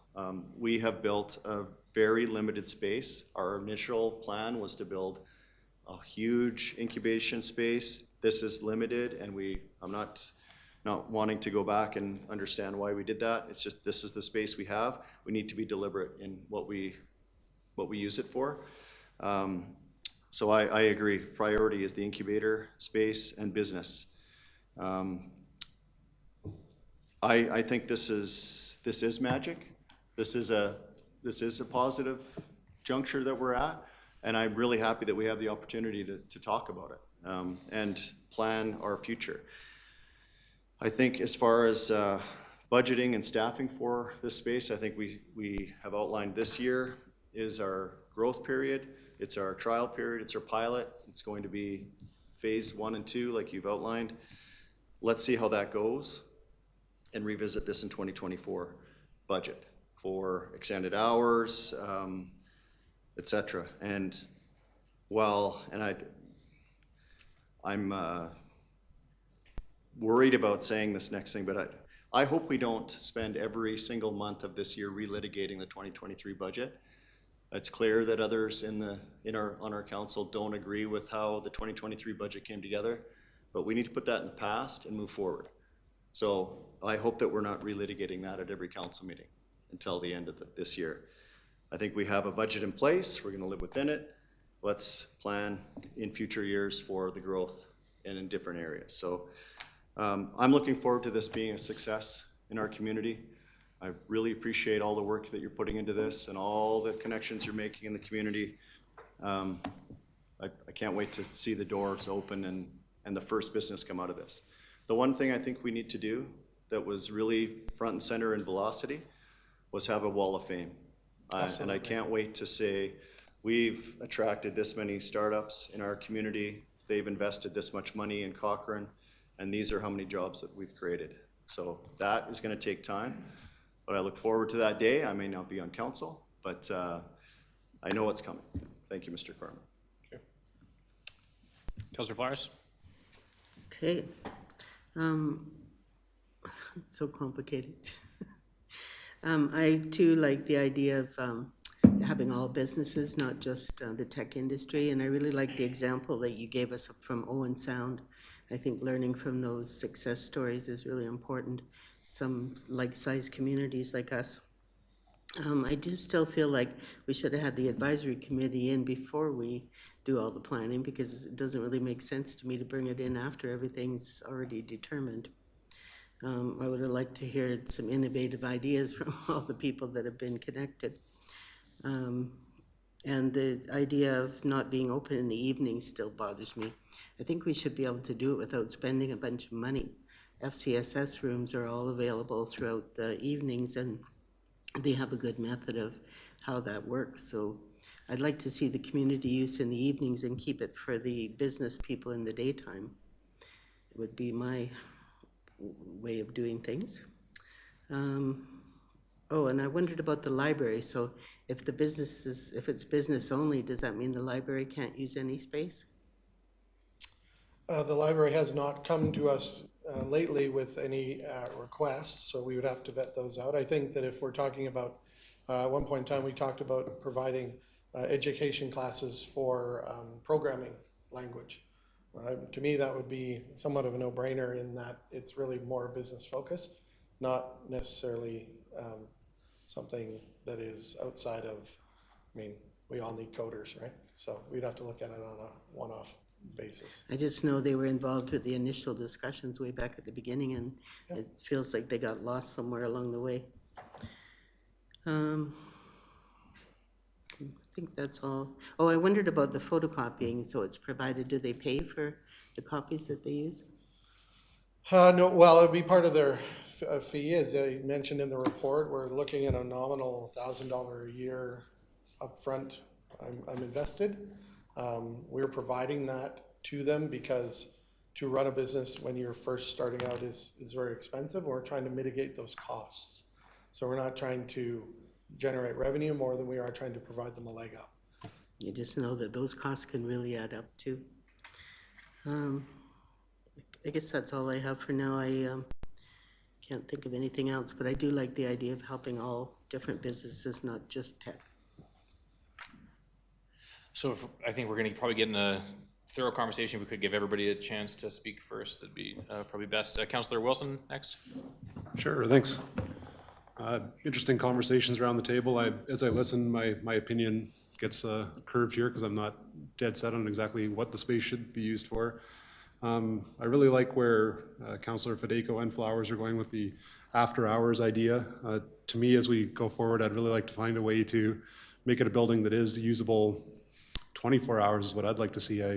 I go to a gym in Cochrane that doesn't have staff most of the time at it. It's safe, it's secure, there's cameras, it's well lit. It can be done. I think we just need to find a way to be able to do that with that building. I've definitely, as I'm listening to the mayor's comments, I do like his ideas during the business staff hours. I think having something that's focused for startups as we originally envisioned it is the right approach. I was also intrigued by the Owen Sound example of, branching out and making sure this is not just tech startups, but startups of any case, as the mayor was saying, with certain conditions. I think multiple different industries would fit what we're looking for. So that's interesting to me. When we do hear back about this, I'd like to hear more about the costs. I know that we heard that it's ranch house pricing was alluded to for boardrooms. Especially if we're looking into some sort of my vision would be more of a 24-hour facility. I think it would be interesting to hear how we can make it more available during off times for community members, not just the startup idea. So I think the building could be both things if we're expanding it to extensive hours, and I'd like to hear more about how we can do that sort of a thing. I think we're unnecessarily pigeonholing ourselves to just be Monday to Friday business hours for the building. And did I have one more thing here? No, I guess that's it. That's where I am. So I'm kind of a mash of the different things I heard around the table. I think I'm in agreement of where we're heading with. And I guess I'd like to hear more about, I don't know if the mayor has any opinion on the Owen Sound example versus the Waterloo example. Are those two of the same thing, or are those two completely different models that we're talking about? Because I'm unclear of which one of those that we're trying to follow more closely. So If I may, I think we're not trying to follow them, we're just trying to give examples of what is possible. I think the Owen Sound, because their population is 33,000, they have a similar population than we do. Velocity has a university with a whole bunch of tech people streaming out of it at all times, and so we are following Velocity's approach on how to vet out candidates. They look at the people first, they look at the person and what conviction they have to actually make something go. And then they look at the market. Is the market a viable market that they could get into? And ultimately they look at the product last, because the product always changes. And I think that that's where we see opportunity to really vet out a candidate based on their conviction to make things work and go. It's hard to nail down in a criteria, but we are utilizing Velocity's methodology in many ways. I think that, there are lots of ideas. Innovation typically has a technology focus of some sort. I think if you start a business right now, you've got to have some technology, and I think we'll see those rise to the top, but I would hate to rule out technology advancements in agri-food, food growth, biomedical, environmental stewardship. So I think we need to be broad in that. We are taking from all, and we are accepting opportunities that fit best with us necessarily. Wonderful, thank you. Well, we'll have the floor through the chair. Could I just ask one question then? Yep, about of course. so when I'm posing the after hours thought, which is preliminary, what opportunities or do you see there? Is that something that we can explore, do you feel, with the building as it is? I think that we did build the building technology-wise to support after hours. We do have to look at it from a risk perspective and a liability perspective to see how we can mitigate some of those. Currently, right now, we just don't have the resources, and the technology isn't up fully because we are still working on a list of items that need to be done at the station. So I think we can have those conversations later on. I think it is something that we did account for when we did build the building, but currently right now, as it stands, we would need a dedicated resource to be there to ensure that they don't go where they're not supposed to. Okay, wonderful. So I guess my 24-hour gym example isn't completely pie in the sky. That sort of technology is something that could be implemented. Fobs, cameras, We have all of that in place. The question is just creating procedure to do so, and we just don't have the resources currently to make that happen. Understood, thank you. And if I can, Councillor Wilson, just to add to Mr. Corman's comments, I think this is very much a longer-term vision for us. Is we want to get up operational, get the incubator working right now for the first year based on the budget that we approved. But certainly we'd be open to conversations to explore different opportunities in the longer term. So I think it's a good example of staging different hours for different groups to work in there as well. Okay, thank you. Not a year one realistic ask is what I'm hearing. If we do have an event that is business focused, economic development will probably be there. So if the chamber wants to hold a networking event after hours, well, we certainly can accommodate those things. But to have it free of no one available in the room, we're just not there yet. But we'll get there eventually. Thank you. Councillor Reid.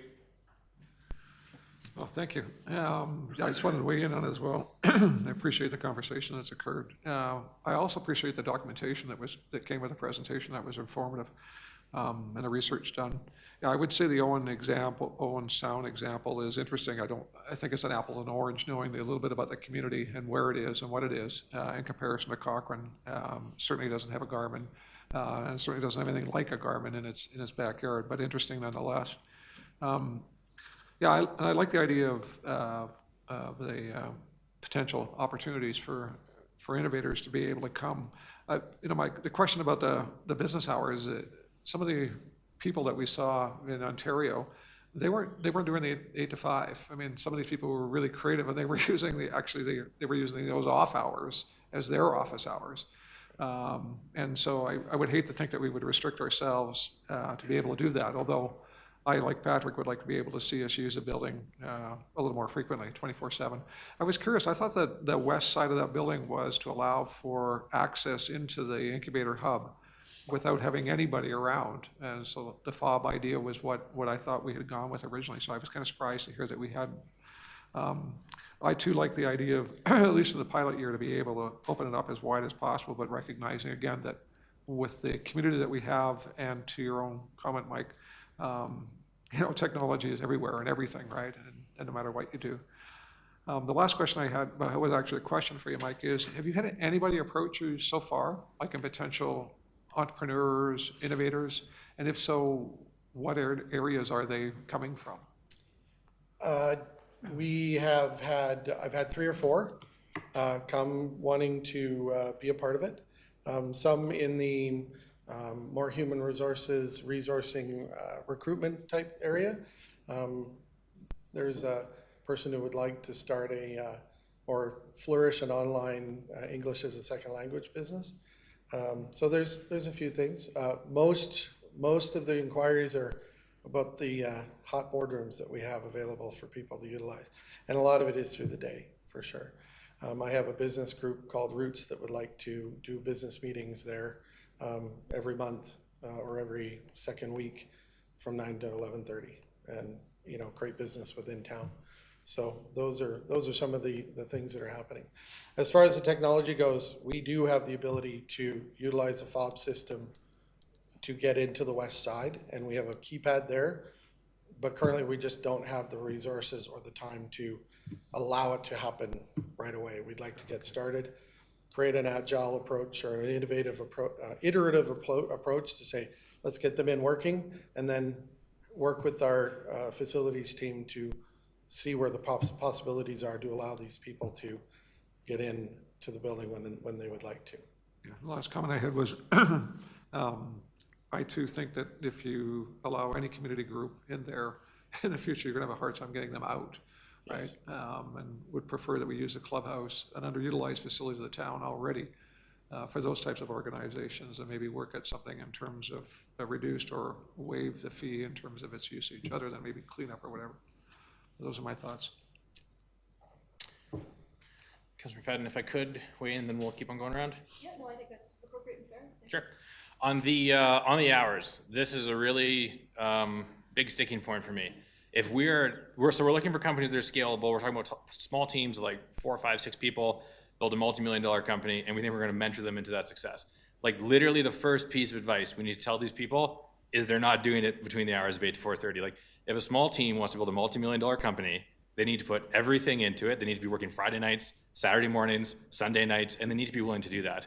And for us to bring them into a facility to build a multi-million-dollar company, and the first thing we tell them is, by the way, quitting time's 4:30. You can go home and walk your dog after, or whatever. Like that is like, it's starting the whole program off on the wrong foot. And I feel personally frustrated by this thing because we're hearing we just don't have time to deal with it. We don't have the resources. But like, this isn't a new project. We're multiple years into talking about this thing. We've been talking about this since like the first year of our last term. And we also just talked about it a few months ago, and we said we'll come back in 4 months. Like, I don't want to be having a conversation in like January 2024. Well, maybe we can talk about entrepreneurs work until 5:30 or 6. Like, the fundamental agreement needs to be understood that these people are going in here to give it everything that they've got, and they need to be able to work whatever hours they want. And like, we need to get our act together to figure out how that's going to happen, or it's not an innovation center. There's no multi-million-dollar tech companies being built there. It's just not going to happen.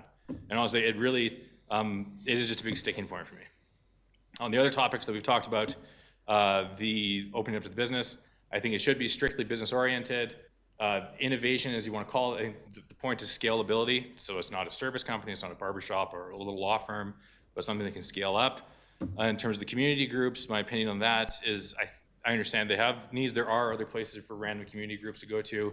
I've led a few small little community and political groups and stuff like that. They can go to the Frank Willis Hall if they want to rent space. They can go to the Legion if they want to rent space. Most restaurants have the availability to book an event space, or you can even get like a little room where you order drinks and everybody talks over drinks. I've been to a number of events like that. So that group is not underserved. And I guess just the one thing I really want to communicate before turning it over is, like, I really think we need to step up our game on this. We have spent millions of dollars on this, and like, I'm not seeing a program worth millions of dollars yet. And like, that's just how I feel, honestly. And I really think we need to do better on this. And I'll turn it over to Councilor McFadden. Thank you very much. And I very much agree with you. My expectation of this project was building was up, buses pulled up, doors opened, Innovation Center was hopping. Like, I thought my expectation, because we had been talking about it for years, was it was going to explode out of the gates. So I share your frustration, but we're not there. So we're gonna have to deal with reality of being annoyed, but what the steps are to go there. So I feel your frustration. I'm there as well. I also agree. Innovators. I mean, we were at the Garmin presentation today, and part of that story is it started in the garage, which means it started after work, 3 a.m. And that's where these passion projects, innovations. Often people can't quit their jobs just to focus on their dream innovation. So it is going to have to. I totally agree with you. The sooner we can get to that evening access, or whenever folks need to get there, the better. And maybe if we can set a goal for like the new year, because as much as I would prefer that we were ready to go, we're not. So then what's reasonable? So I agree with you then that the sooner we can get it up for those businesses that are in there to have that access and to free them up and empower them, the better. So I completely agree with you there. My questions was going to go, I know at one point we were talking about some of the business-centric nonprofits were going to be in there. So Innovate Cochrane, Tourism, the Chamber. That was going to be embarrassing. So that one sucked. So, so like for my part, I am okay if they have, space there. I feel that's part of that group that could be an important part of that dialogue and driving innovation. And I don't know where that's landed, whether they have space there or not, or if they can fit into that space on the north side. But from my side, I would be willing to, partner with them to give them affordable space so that they're part of that solution. Speaking to the vision that Patrick was sharing, 24/7 high energy, like that's what we want it to be. Like, in 3 years, we want our successful transit system. We're gonna have the train coming in from Calgary. Like, we want it to be a happening occasion. And so how do we plan to make it so that happens? So I think we just need to evolve what our expectations are. But if you could maybe respond to that, Mr. Corman, about is it possible that or is it in the vision that those user groups are part of the solution? And then I'll tag on the other question that I'll tone it down for a bit. Innovation Cochrane is being a big partner through this, and if you can just clarify how they're fitting into this model. So my two questions is the office space in play for those businesses or those nonprofits, and how is Innovate Cochrane fitting into our story? Currently, the office space is only for employees of the town. We have a space for the new transit coordinator. We have business licensing down there, and then economic development is down there. So there is room for other players. It was originally built when we had the bigger building envisioned to have them sit in that space. It was taken off the table for various reasons, but it could happen if council would like to allow them to have that space. I know that Shane and Nathan sit in the information center all the time and drink coffee and have their meetings in the information center. So it's creating and collecting people already as a gathering spot. So, but to provide them with a seat in our space, if council wishes, we can accommodate that. Okay. That would be something maybe we could have a discussion about and council would give direction. I think that'd be really valuable in adding energy to the space, supporting their work, and helping with that innovation piece. And then. Sorry, to answer your second question. Yeah, go ahead. Currently, right now, Innovate Cochrane is an advisory to economic development. They are reaching out to players like Platform Calgary, being part of the Calgary Calgary Innovation Coalition, which is a regional group of innovators and incubators. And so they're gathering data about what's happening in the community. They're telling the stories of innovation and what's happening within the community, and they'll continue to do that. So I would use them as an advisory to, hey, what's happening? They would bring groups together and people together that are doing innovative things and potentially say you should be a part of the startup incubator and let's get an application in potentially. I think that they are evolving as a community group.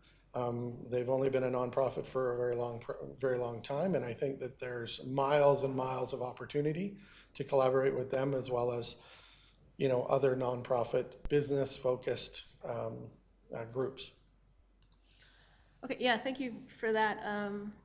Yeah, and it is an exciting time and a great step forward for Cochrane. But just on a final note, I don't feel that any of the questions anybody asked or was really about relitigating the budget. I didn't feel that at all. I think it's just about people trying to understand what are the resources we have available to knock this out of the park. So my thoughts on that. Mayor Janelle? Yeah, further on the opportunity to provide physical space to nonprofit business focus groups. I don't think we should be. And that's where we disagree. I've agreed with everything you've said tonight, Councillor McFadden, except that one point. And it's not a slight against any one of those groups, none of them. And you've outlined it very well, that we had this original plan with way more space, and that was the plan. Tourism, all of the groups. And we have a number of them.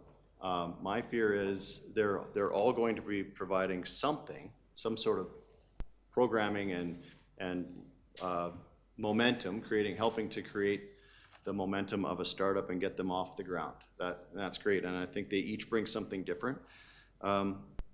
My fear is that they'll be taking space up from startups. So maybe when you come back, we don't have to have this conversation tonight, but what does a 4-person group look like as a startup? Like, is it 10 square feet? Is it 20 square feet? Maybe we can see a little map on the screen about the layout of the space. Sure. And how much room do we have for the incubators? Yeah. If it's 3 or 7 or 100, that would maybe change my opinion on what, maybe we open it up to other groups and maybe we have a criteria of what they are. So I'm not saying I disagree, but I just feel like we're limited with the space that we have, so we have to be very careful in how we program it. So if I may, the space that the nonprofit groups were supposed to be in would be more in the middle area where the administration was. They wouldn't be in the incubator. So they wouldn't be taking up any space from the startups. It was envisioned that they would be part of the administration area in the middle part of it. Okay. Now, there are some challenges in that currently because we don't have fob access on some of the doors that we require, and that is being taken care of with the deficiencies list that Craig Barcy's working on in regards to the contractors. So we have a few more things to work out, but we can at some point in time provide that as an option because that space was actually built for that function. I do believe that we can create a map, definitely. I do love the idea of tape on the floors, the old WKRP Les Nessman deal. More news dated myself a little bit there, but and I got it right away. Right. So. But I think that would be a great opportunity, and we have configured the desk as such, so I can certainly bring a picture back for the next council meeting. Maybe the entire space outside of the visitor information center. Yep. Just walk us through what that might look like. Absolutely. And then we'll have all the information, and And perhaps that's a different conversation. I can certainly run through the technology of what's been set up in what place, envisioning the future of what we're trying to achieve. Thank you. Councillor McFadden, or sorry, Federico. I only have one quick question. Mr. Croman, you mentioned that Cochrane Innovate, just kind of their ability to kind of facilitate or have that conversation with you about things that they should be looking at.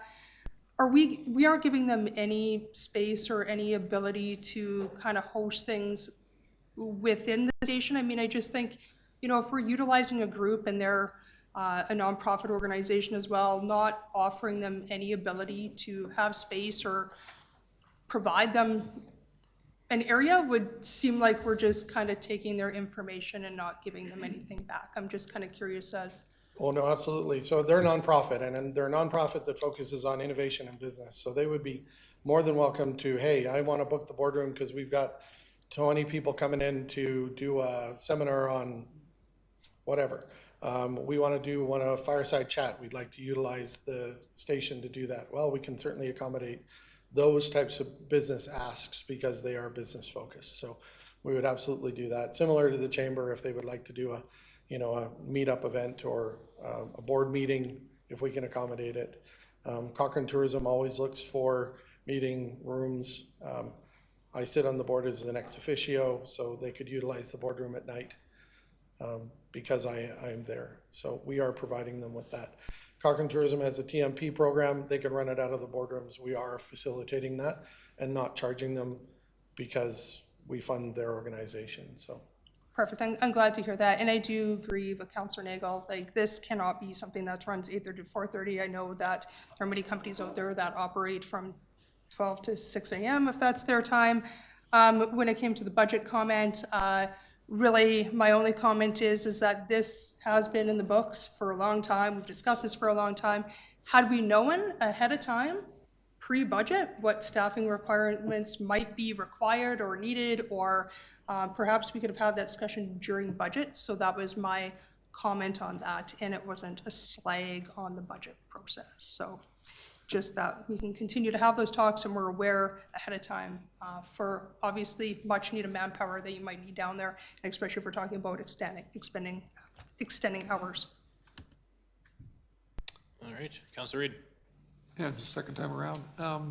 Just like our earlier discussion this evening about the response vehicle and the request to administration as to what it would cost, and all the implications associated with that. I'm curious just if this couldn't be a request to administration to say, what would it cost to be able to operate that so that the west door, people could come in with fobs, they could go in the incubator center, they don't need any staffing requirements, and just have this thing start up and get going, as opposed to waiting for another, well, Morgan's example was January or whatever, but I'd like to know what administration has to say about if this is council's wish, they want to move ahead with this, and they want to be able to make it functional, what would it cost? What would it take to be able to do that? Because I don't know, I mean, I understand the staffing requirement of being able to set up the fob and to identify who the people are, but beyond that, like, there doesn't need to be 24/7, like Patrick's example, the gym, right? You don't need people there to do that. Again, the Velocity one did not have regular staff there, as I recall. It was a come and go as they please. Is that too much of a request to ask, Mike, or? I think that was me, Mike, that you were looking towards. Yeah, that Mike, sorry. No, just to clarify there. No, I don't think that's too much of an ask at all. And I think what I've heard Mr. Corman say is the physical barriers are limited. I will be very happy to take that question back and make sure we get council an answer on what that would look like.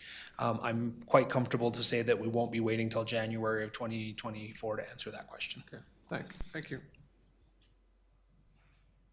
Councilor Wilson.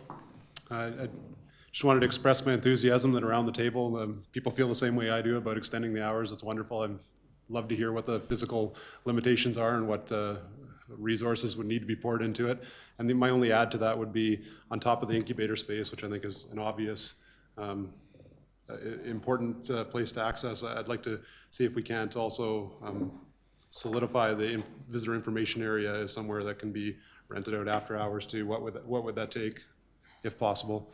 And then finally, next time we saw you, Mr. Corman, I think it'd be useful just to see what prices we're looking at for the boardroom and maybe a comparison on what we charge for similar spaces at the ranch house. I think would be helpful to the discussion if the table agrees with me. And otherwise, I like where we're settling. Any further comment from council? Questions? Nope. Anything else from administration? Mr. Corman, anything else? Okay, great. Thank you. Oh, sorry, Drew.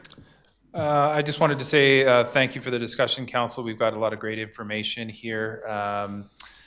We had originally intended to come back next week to look for a resolution on the operating plan, but I believe there's some additional information that we need to get before we come back. So we will take this away and certainly be back with answers and then looking for a resolution. We want to get moving with this project, and also want to thank Shane and Nathan for coming as well. I think their interest in this is very much appreciated as we try and build partnerships that will move us forward.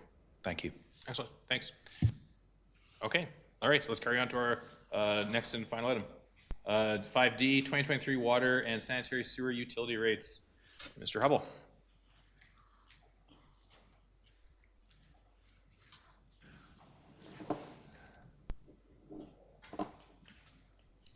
Deputy Mayor Nagel, Yep. if I can just remind council that. Oh, sorry, yes. If I could, these are my notes. This busy thing with the Innovation Center. Thanks for doing my job, Drew. And so I just want to remind council that this is bringing back the water and sanitary sewer utility rates discussion. During the budget, it was talked about. We wanted to talk about it again as a council, get more information, and this is the follow-up to that. Closing the loop, as it were. And the only thing I'd like to share as well, thank you, Deputy Mayor, I just wanted to ensure that clarity was provided for council before Mr. Hubble got into his presentation. But I think there's a lot of detail here. I think you'll understand why this was removed from the budget. Again, as Mr. Derricott has indicated through our discussions, you'll see a number of these different items coming forward this year through the committee of the whole. So then in the future, this would not be outside the budget. But I think based on Mr. Hubble's presentation, you'll get an understanding of why it was. So thank you. Apologies, council. We're having some technical podium difficulties here.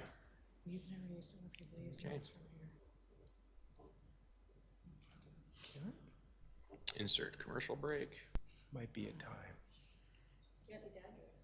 No, that was it. That was the dad joke. That was the dad joke.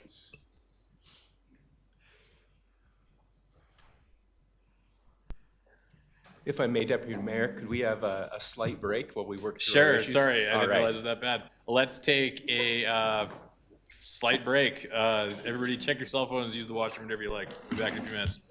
All right. I'll get Mike Gorman, actually. He might be able to. I don't think we pull out of the internet.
We are back in action. Mr. Hubble, take it away. All right. Thank you for that. I apologize, Council. No need to apologize. Good evening, Deputy Mayor Nagel, Mayor Janung, members of council. Thank you for providing me the opportunity to present the 2023 water and sanitary sewer utility rate budgets.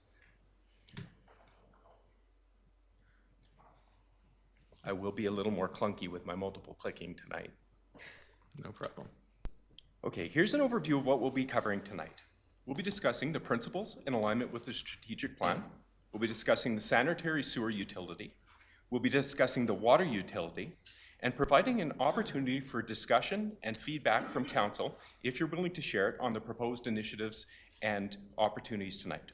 I'll then use this valuable feedback when preparing and presenting amended bylaw rates at upcoming regular council sessions.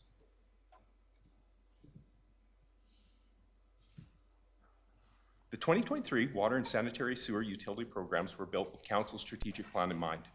While we endeavor to incorporate all elements of the strategic plan, I specifically hope you'll see the deliberate ties with council's foundational pillars of environmental stewardship and increased resiliency of both the organizational and our built environment.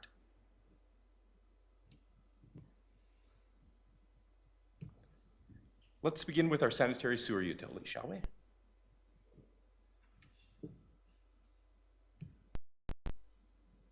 This is an overview of our wastewater section and proposed sanitary sewer budget for 2023.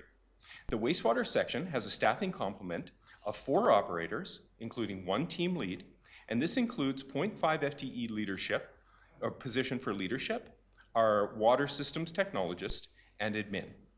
They're responsible for Cochrane's sanitary waste collection system, including operations and maintenance of 141 kilometers of sanitary main, operation and maintenance of 10 sanitary lift and transfer stations, 20 kilometers of force main infrastructure to Calgary, and service and support to over 12,000 customers.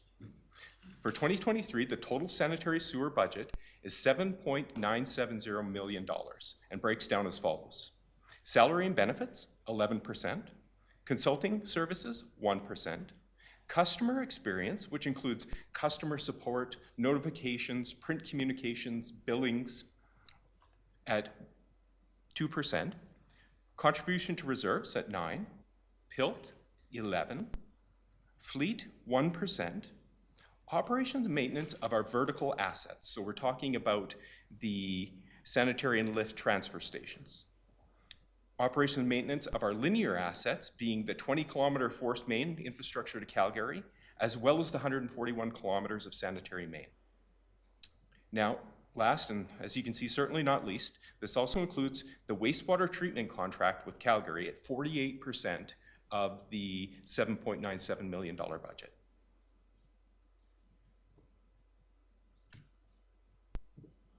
What you'll see here are the proposed sewer utility work plans for 2023. But first, let's discuss the overall rate increase. I'll kindly draw your attention to the right of the screen where it says average customer rate impact.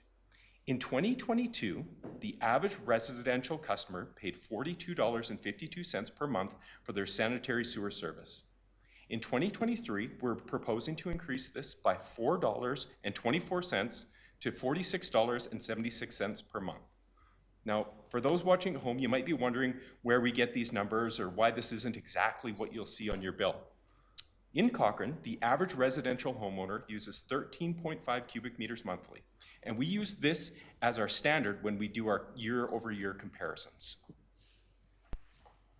The dollar amount you see here is simply the base rate, which is the standard rate everyone pays, plus the amount of water utilized times the consumptive rate.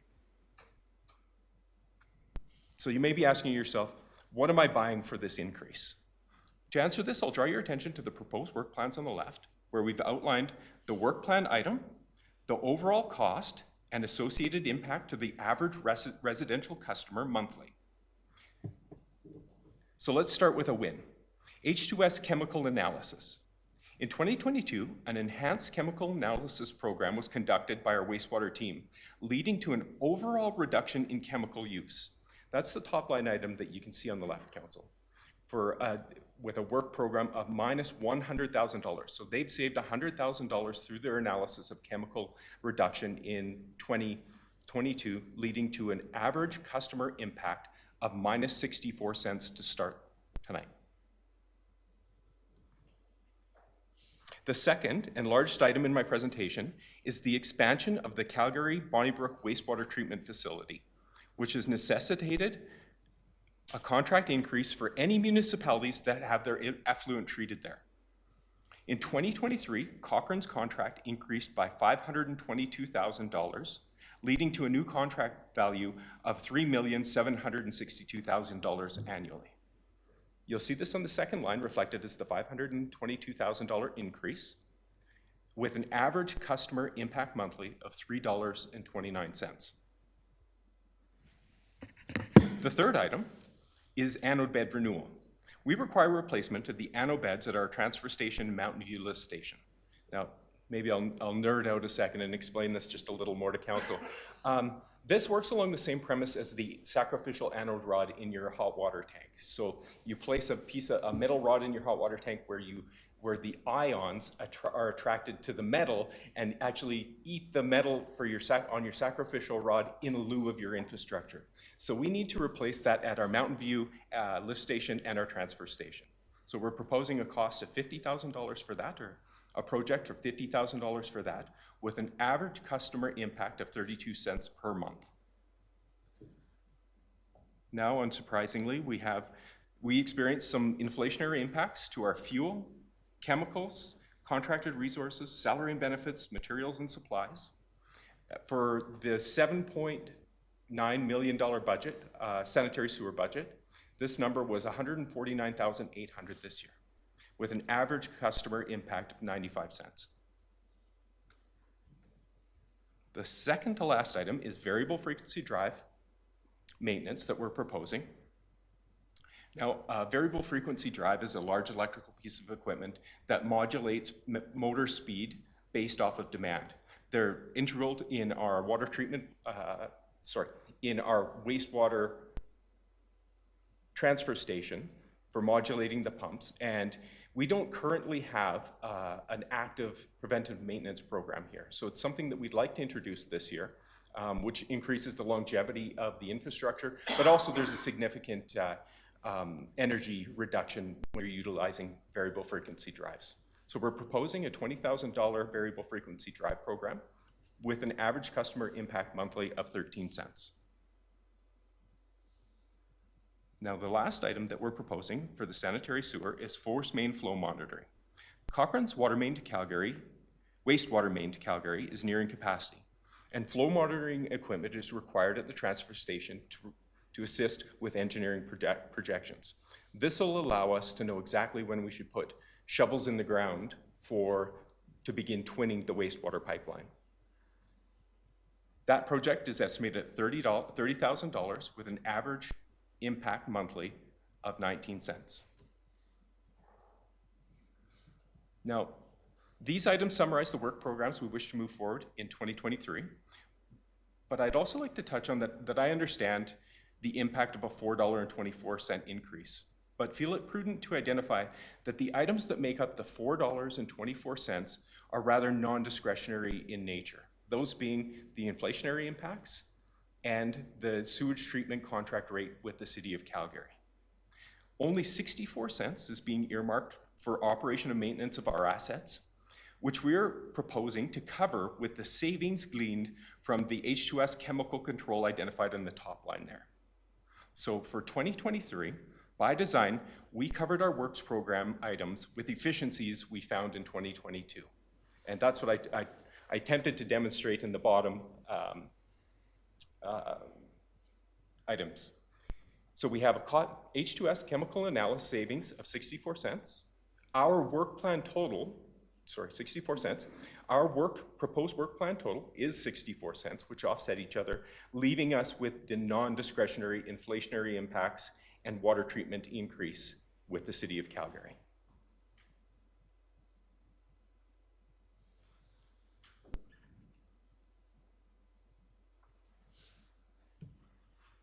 All right, you may be wondering how we stack up against other municipalities when we apply this $4.24. The municipalities listed have completed their 2023 budgets, and the values reflected came into effect on the 1st of January 2023. As you can see, the application of the proposed increase still places us at the lower mid-end of our comparators, but of interest, at almost exactly the same rate as the city of Calgary, who treat our sewage. This rate parity with Calgary provides me a level of comfort that Calgary for 2023 wasn't softening the budget increase for their residents on the backs of Cochrane. Now, this is the last slide for the proposed sanitary and sewer rates. Before I get into the the water utility, does council have any questions or feedback? Any questions, feedback? Oh, there you go. Councilor McFadden. So I only have nice things to say. This is an excellent presentation outlining the service that is being delivered and how you found efficiencies.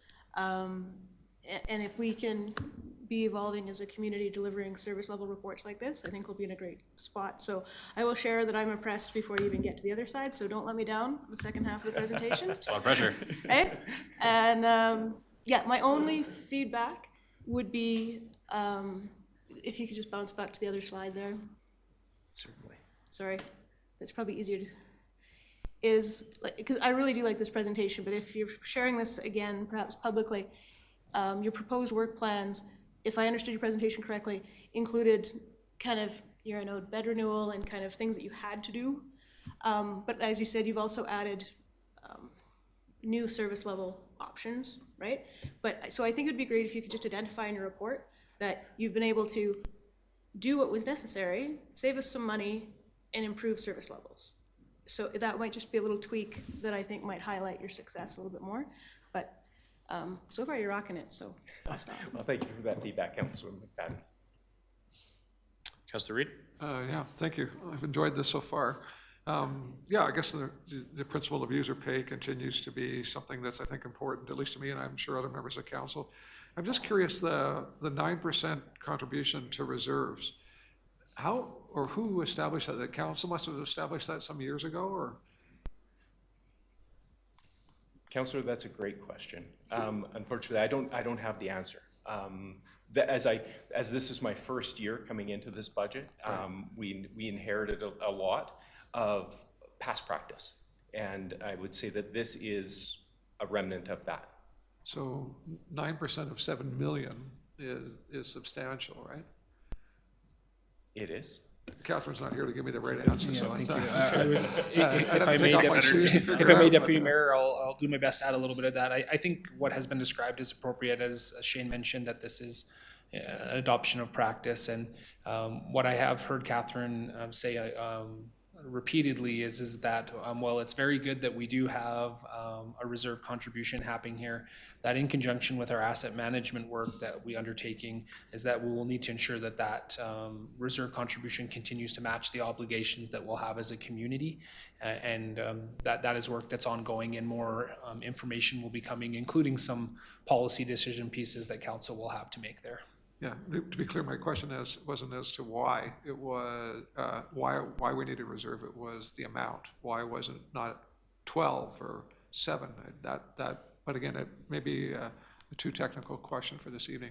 And the last comment I had was, and this is something as Patrick and I were talking about, is water usage, I thought when Catherine presented a while ago, it was water usage, there were certain levels. If you used this much, you paid this. If you used that much more, you paid that much more.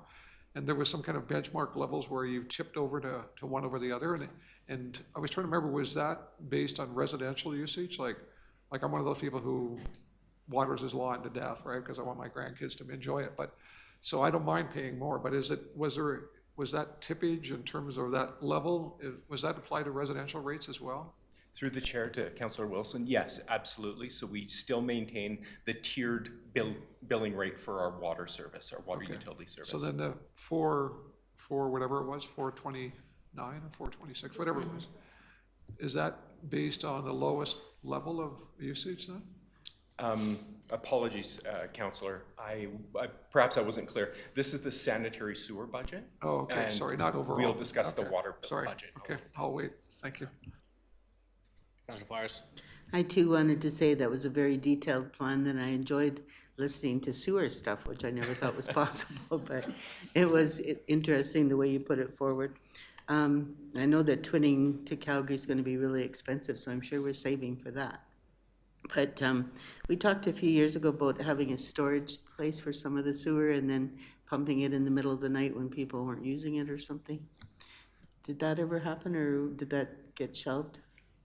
Through the chair to Councillor Flowers, we still have the lagoon site, which we would use in the event we needed to. Our primary drive is to pump the waste as it shows up at the transfer station to Calgary. But if there was an event where we needed to store some excess sewage, we could potentially utilize our storage lagoon. We have that capability now. Oh, okay, thank you. Councilor McFadden. Sorry, I forgot to clarify. The contribution to the reserves I had noticed, I'm assuming that's capital, or does that include operational as well? This, through the chair, that would be capital reserves. Yes, Councillor. All right, thank you. Councilor Ortega. I appreciate your detail on this one, and I think that most residents will honestly understand that we don't really have any control when it comes to what we're paying to take sewage to Calgary. I mean, we can't really control some of those costs, right? I was just curious when you said the average based on was, I believe, 135 cubic meters. Maybe this is kind of where Councilor Reid was going, you know, are we taking into account commercial, residential? Is it, when you're kind of determining the average is 135, is it single detached homes? Is it people with 5 kids or 2 kids or no kids? Just kind of wondering how you come up with the average, I guess. Yeah, through the chair. The number is actually 13.5 cubic meters. 13.5, sorry, it's my fault. Per utility account in Cochrane. So we have roughly 12,000 utility accounts, and so that would encompass all of the utility accounts. So it's 13.5, regardless of the size. Including commercial, industrial, everything. Okay, perfect. Thank you. That's it. Carry on. Okay.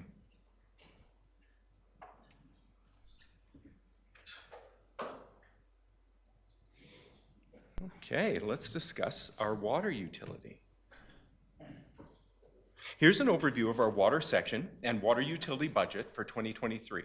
Our staffing complement consists of 5 operators and 1 team lead, including the other 0.5 FTE for leadership, the water engineering technologist, and the admin. I'd like to make a note right now that we're actually operating with 4 operators on our water utility right now due to an extended maternity leave.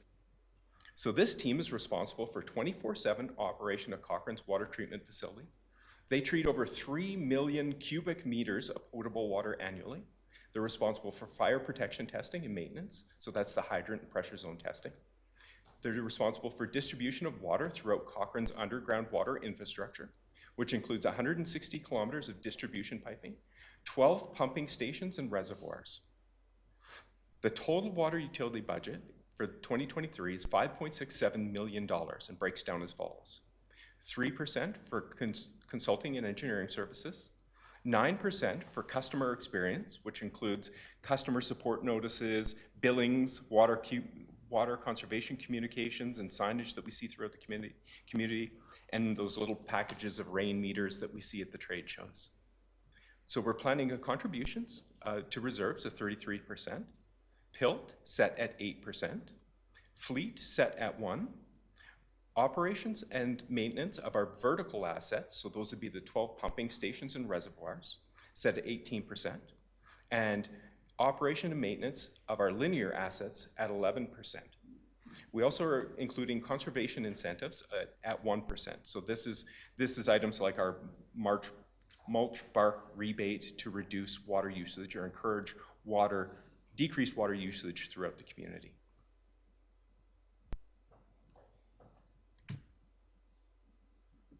Similar to the sanitary budget, we'll now start with the proposed rate increase on the right, then describe the rationale for suggesting the increases. So in 2022, utilizing the same 13.5 cubic meters of water as our base standard, the average resident would have seen a $25.46 increase on their bill. For 2023, we're proposing to increase this by $2.53 for a total of $27.99. Now, once again, I'll draw your attention to the proposed work plans, which break down the proposed increases. The first item is directly related to the strategic plan's pillar of financial and environmental stewardship. We're proposing an increase of $226 for resources to support the water loss mitigation program and to provide increased resiliency in our water treatment plant. The proposed average customer impact is $1.38. Now, before I move on to the other items, I'd like to take a moment and discuss water loss and highlight a significant opportunity for our community. I'll draw your attention to the water loss return on investment at the bottom of the screen.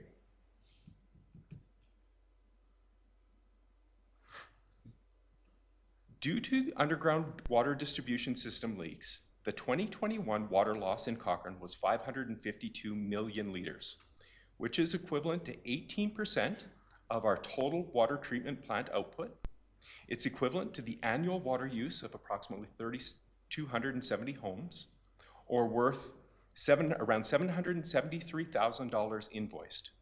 Or if we chose to ignore water loss in the community and we just said, let's purchase this amount of water license on the open market, in 2021 that would have cost us $5.9 million in water license value.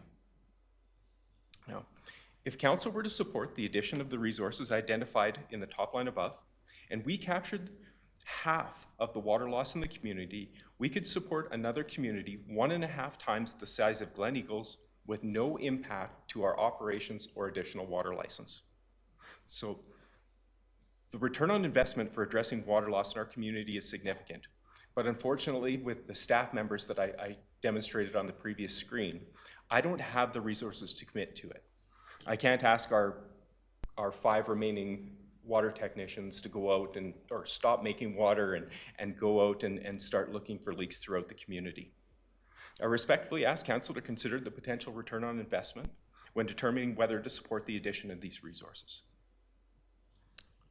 The second item that we're proposing are underground repairs, earmarked funding, which is earmarked funding to complete the repairs resulting from the water loss mitigation program. We typically carry $35,000 for linear assets.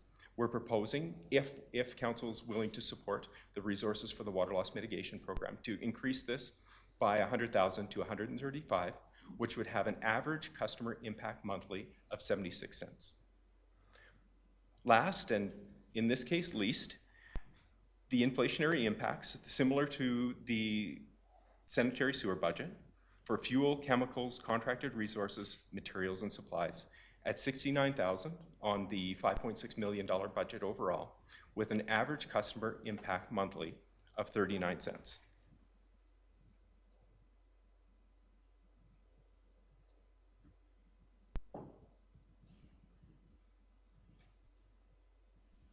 Okay, you may be wondering how we stack up against other municipalities when we apply the $2.53 to our water rates.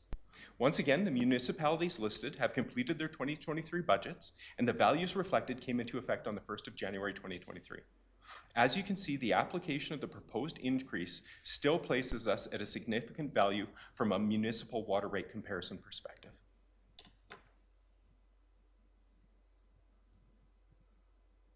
Now, council, you may be wondering how this all comes together.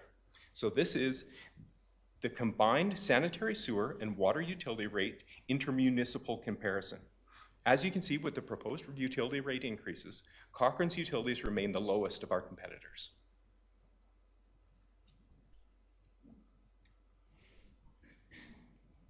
Oh, okay, we're nearing the end of my presentation, but I'd like to briefly discuss timelines. So tonight, I'm presenting to the Committee of the Whole, seeking feedback, which I'll use in advance of seeking first reading at regular council next Monday, 13th February. Assuming I was to receive first reading, I'm proposing to present seeking second and third reading at regular council on the 27th of February.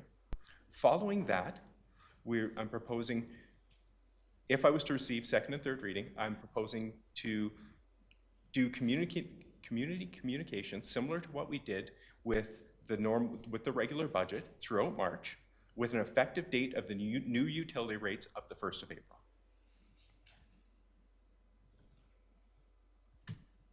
And Council, this concludes my presentation on the 2023 utility rates.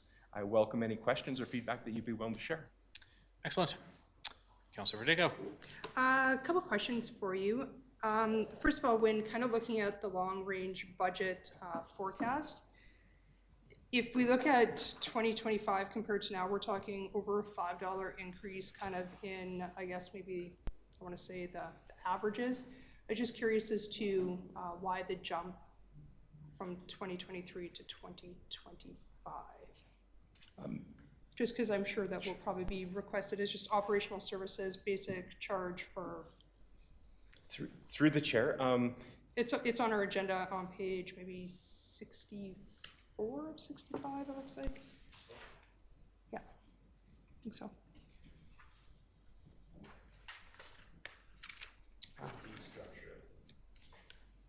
Councilor Verdejo, are you referring to this? And Yeah. if so, I can bring it up on the Yeah, screen. I think so. Okay.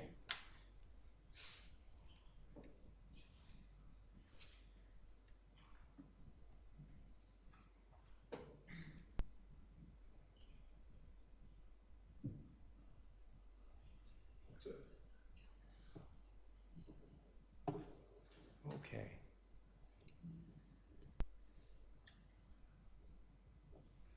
Apologies again, Councillor. Could you rephrase your question for me? I guess or it's just like the base charge per month, right? So if you kind of go to the middle there, it's like ranges from $845 to $767 in 2022. But if you look at the plan for 2025, we're talking $1,597. So there's quite a substantial kind of increase. And I'm just wondering as to, you know, is there something coming up that, you know, do we have to communicate or start communicating to the public? Councillor, at this point, this is just reflecting a traditional increase without a significant amount of visibility for the 2025 plan. Okay. We don't have any specific items that we've identified that would support this at this time, but this is just more historical in nature based on the increases that we've seen traditionally. Okay. And another question for you is that I know like the province has lots of different rebate ideas. I'm just, people are being hit hard right now. And if it's not, you know, their home taxes, it's, you know, provincial stuff going on, it's food, it's gas, it's, you know, now utilities are going up, their power bills are going up. Is there anything besides maybe what the province offers for rebates? Is there anything that we can look to do within our community to offer perhaps discounts if people want to put in, I don't know, sprinklers, or if they want to do some sort of long-term investment to be able to drive down the costs? Is there anything that we can offer municipality-wise to be able to encourage that? Absolutely. And Councillor, please bear with me. I will take us back to the conservation incentives at 1% that we currently offer in our town. We currently offer 6 conservation incentives, including the bulk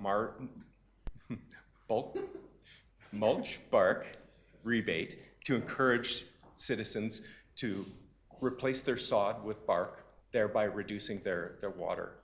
We have 5 other incentives, which I'd be happy to provide a briefing note to council on if you'd like, that could explain those a little more in depth. I think that would be great. I mean, the more communication that we can offer, I think is better. I mean, obviously, you know, even from people just in general, they know that we have, you know, water licensing.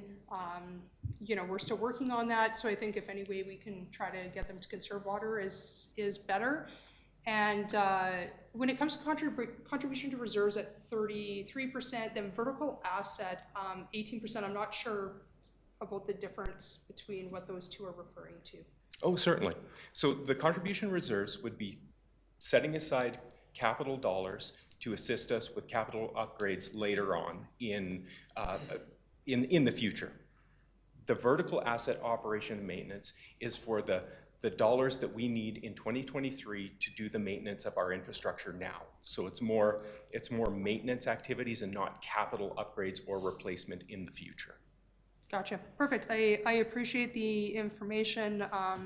I know that people aren't going to be happy with additional costs, but I think the more information that we can provide as to what they can do, perhaps how to tap into maybe some of these, even if they're just small, conservation incentives is good, but I appreciate the information, and obviously everybody needs water, so thank you. Councillor Flowers? Okay, I don't really have questions. I just wanted to say that it all makes sense to me, and I don't see that we have any choice but to raise the fees. Everything's gone up, and you're providing a great service to the community, and we're still cheaper than all the other ones that you compared to, so well done. Councillor Wilson? Thank you. I had two questions generated here. One was from page 55 of our, page 55. It says, to support water loss mitigation program launched in 2022, a request for 2 additional wastewater operators is included. Is that the budget that was already passed, as I understood, our previous budget? So we have passed those 2, or is that upcoming? Through the chair, Councillor Wilson, this was specifically, if Mr. Hubble had shown on this is the $226,000. So those are the additional resources to address the water loss that is outlined and the ROI opportunity at the bottom of this slide. Okay, so proposed still to come. Yes, thank you. And so if I understand correctly, we were guessing that perhaps they could help as much as 50% of the water loss, which looks to be $350,000 or $400,000 worth of savings, so more than paying for themselves annually. Is that? Do I understand that right? You do, Councillor. Oh, Wilson, excellent. yes. Okay, well, that's a good news story. That's eager to hear how that turns out if we go that direction. I had a question about the water tiers that Councillor Reid brought up. So I remember when we were talking the tiered rates. You reach certain tiers and you end up paying more for your next level of water consumption. I didn't see anything about that in the presentation, but I just had some similar to Councillor Federico asking what considerations, what would it look like if we were to say we were to remove the tiers altogether and just have one base water rate? How would that affect things in general Through the for chair. users in Cochrane? So I believe this is what you're speaking to, Councillor Wilson, the consumptive water rates, which includes our 3 tiers for residential use. And I would offer that, from my perspective, that having a tiered rate encourages homeowners to be more responsible with their water usage. Now, I stated that the average Cochrane household uses 13.5 cubic meters of water, and if you'll note, the tier thresholds for 0 to 15 cubic meters is at tier 1. So at 13.5 cubic meters, that encourages, or that places everyone in the first tier. Right. Oh, so everybody, pardon me, you'll have to say that again, I don't understand that. Oh, certainly. The average Cochrane resident uses 13.5 cubic meters, which places everyone in the lowest tier level. Any additional water usage, say that someone was a high water user and they like to water their lawn for their grandkids or something, they would thereby move up into the higher tier levels. Yeah. So I would offer that the tier level it encourages our citizens to be more responsible with their water use. Understood. And so if we my question was just a simple thought experiment. If we were to remove that tier system that we have, what would that look like for the average ratepayer?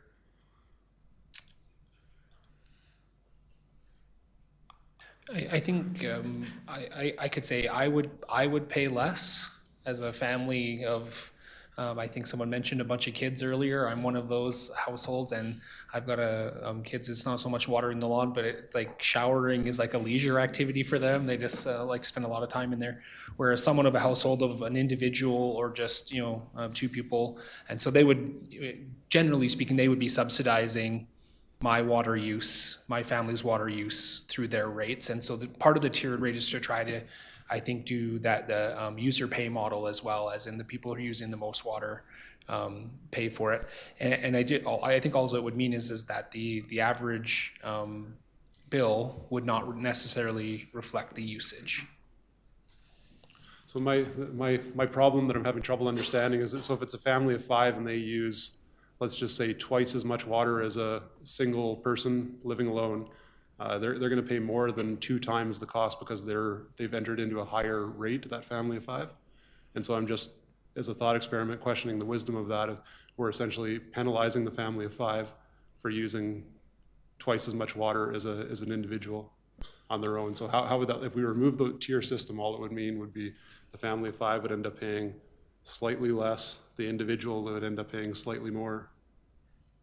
In this example, do I understand it right now? If we took away those incentives? Yes, if we took away the tiered rate, it would be a balance. It would be a true average across the board. So low water users would pay more than they currently do, and high water users would potentially pay less.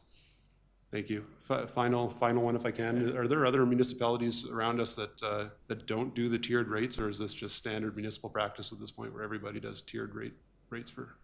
I will get back to council with that. I'd appreciate it. I think it's worth exploring, or at least knowing that answer anyway. Thank you. I think I can add, Deputy Mayor Nagel, if I may. Anecdotally, it's common practice, but not necessarily universal, as in many municipalities do it, but not all. I appreciate it. Thank you very much. I understand the incentives, and I just wonder, I do question the wisdom of charging a family disproportionately more than a single. It just, I see that as the downside of incentives to use less water. I'm not sure that we're producing the right outcome there, so I would like to hear more about that. Thank you.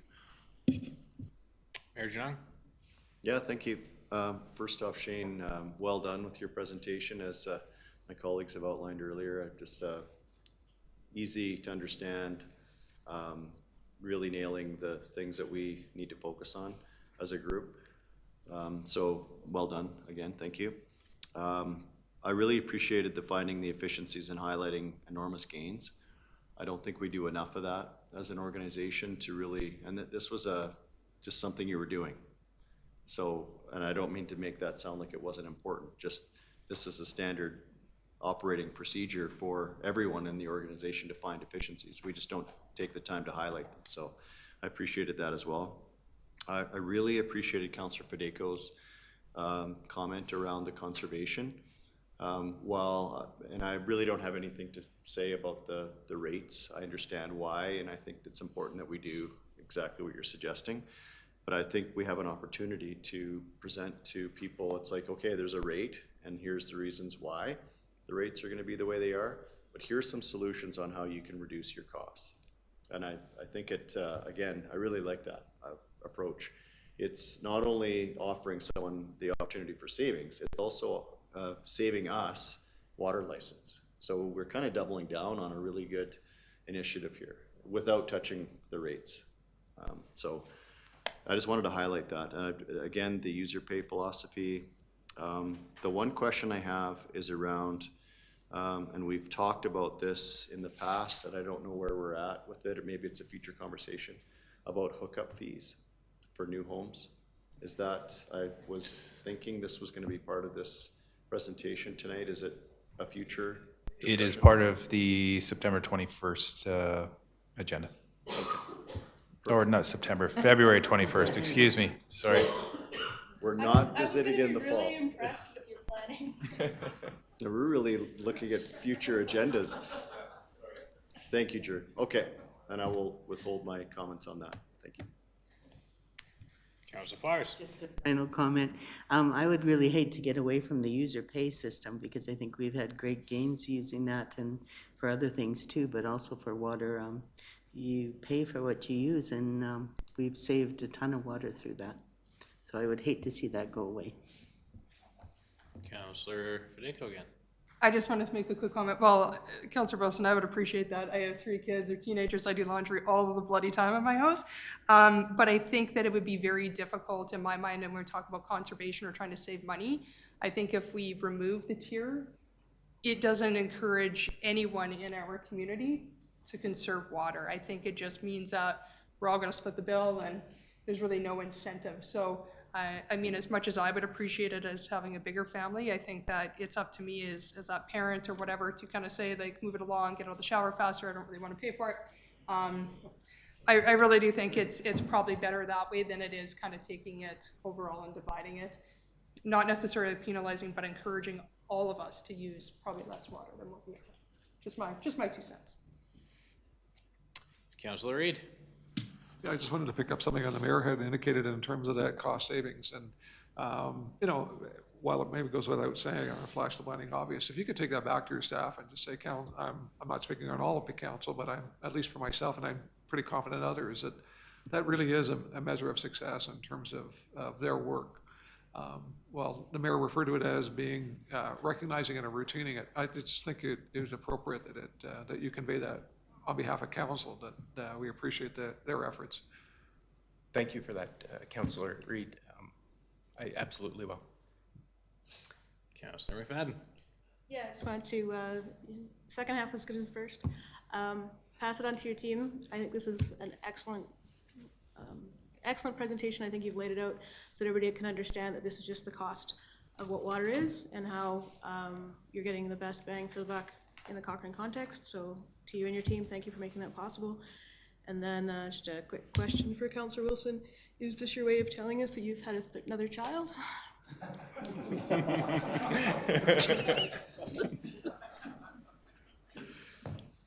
Well, that leaves me with the final remark. Just as a broad philosophical comment, I like to make this from time to time on council. I really like user fees. I think we should use user fees however we can to allocate budgets for people who are actually using. I think people's most important vote is how they actually use their wallet, and people should pay for the services that they use, and user fees are better than taxes.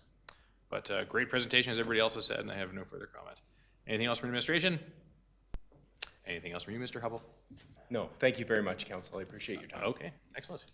And I believe that leads us to item 6 in camera, which is non-existent. There isn't one. Psych. Meeting adjourned.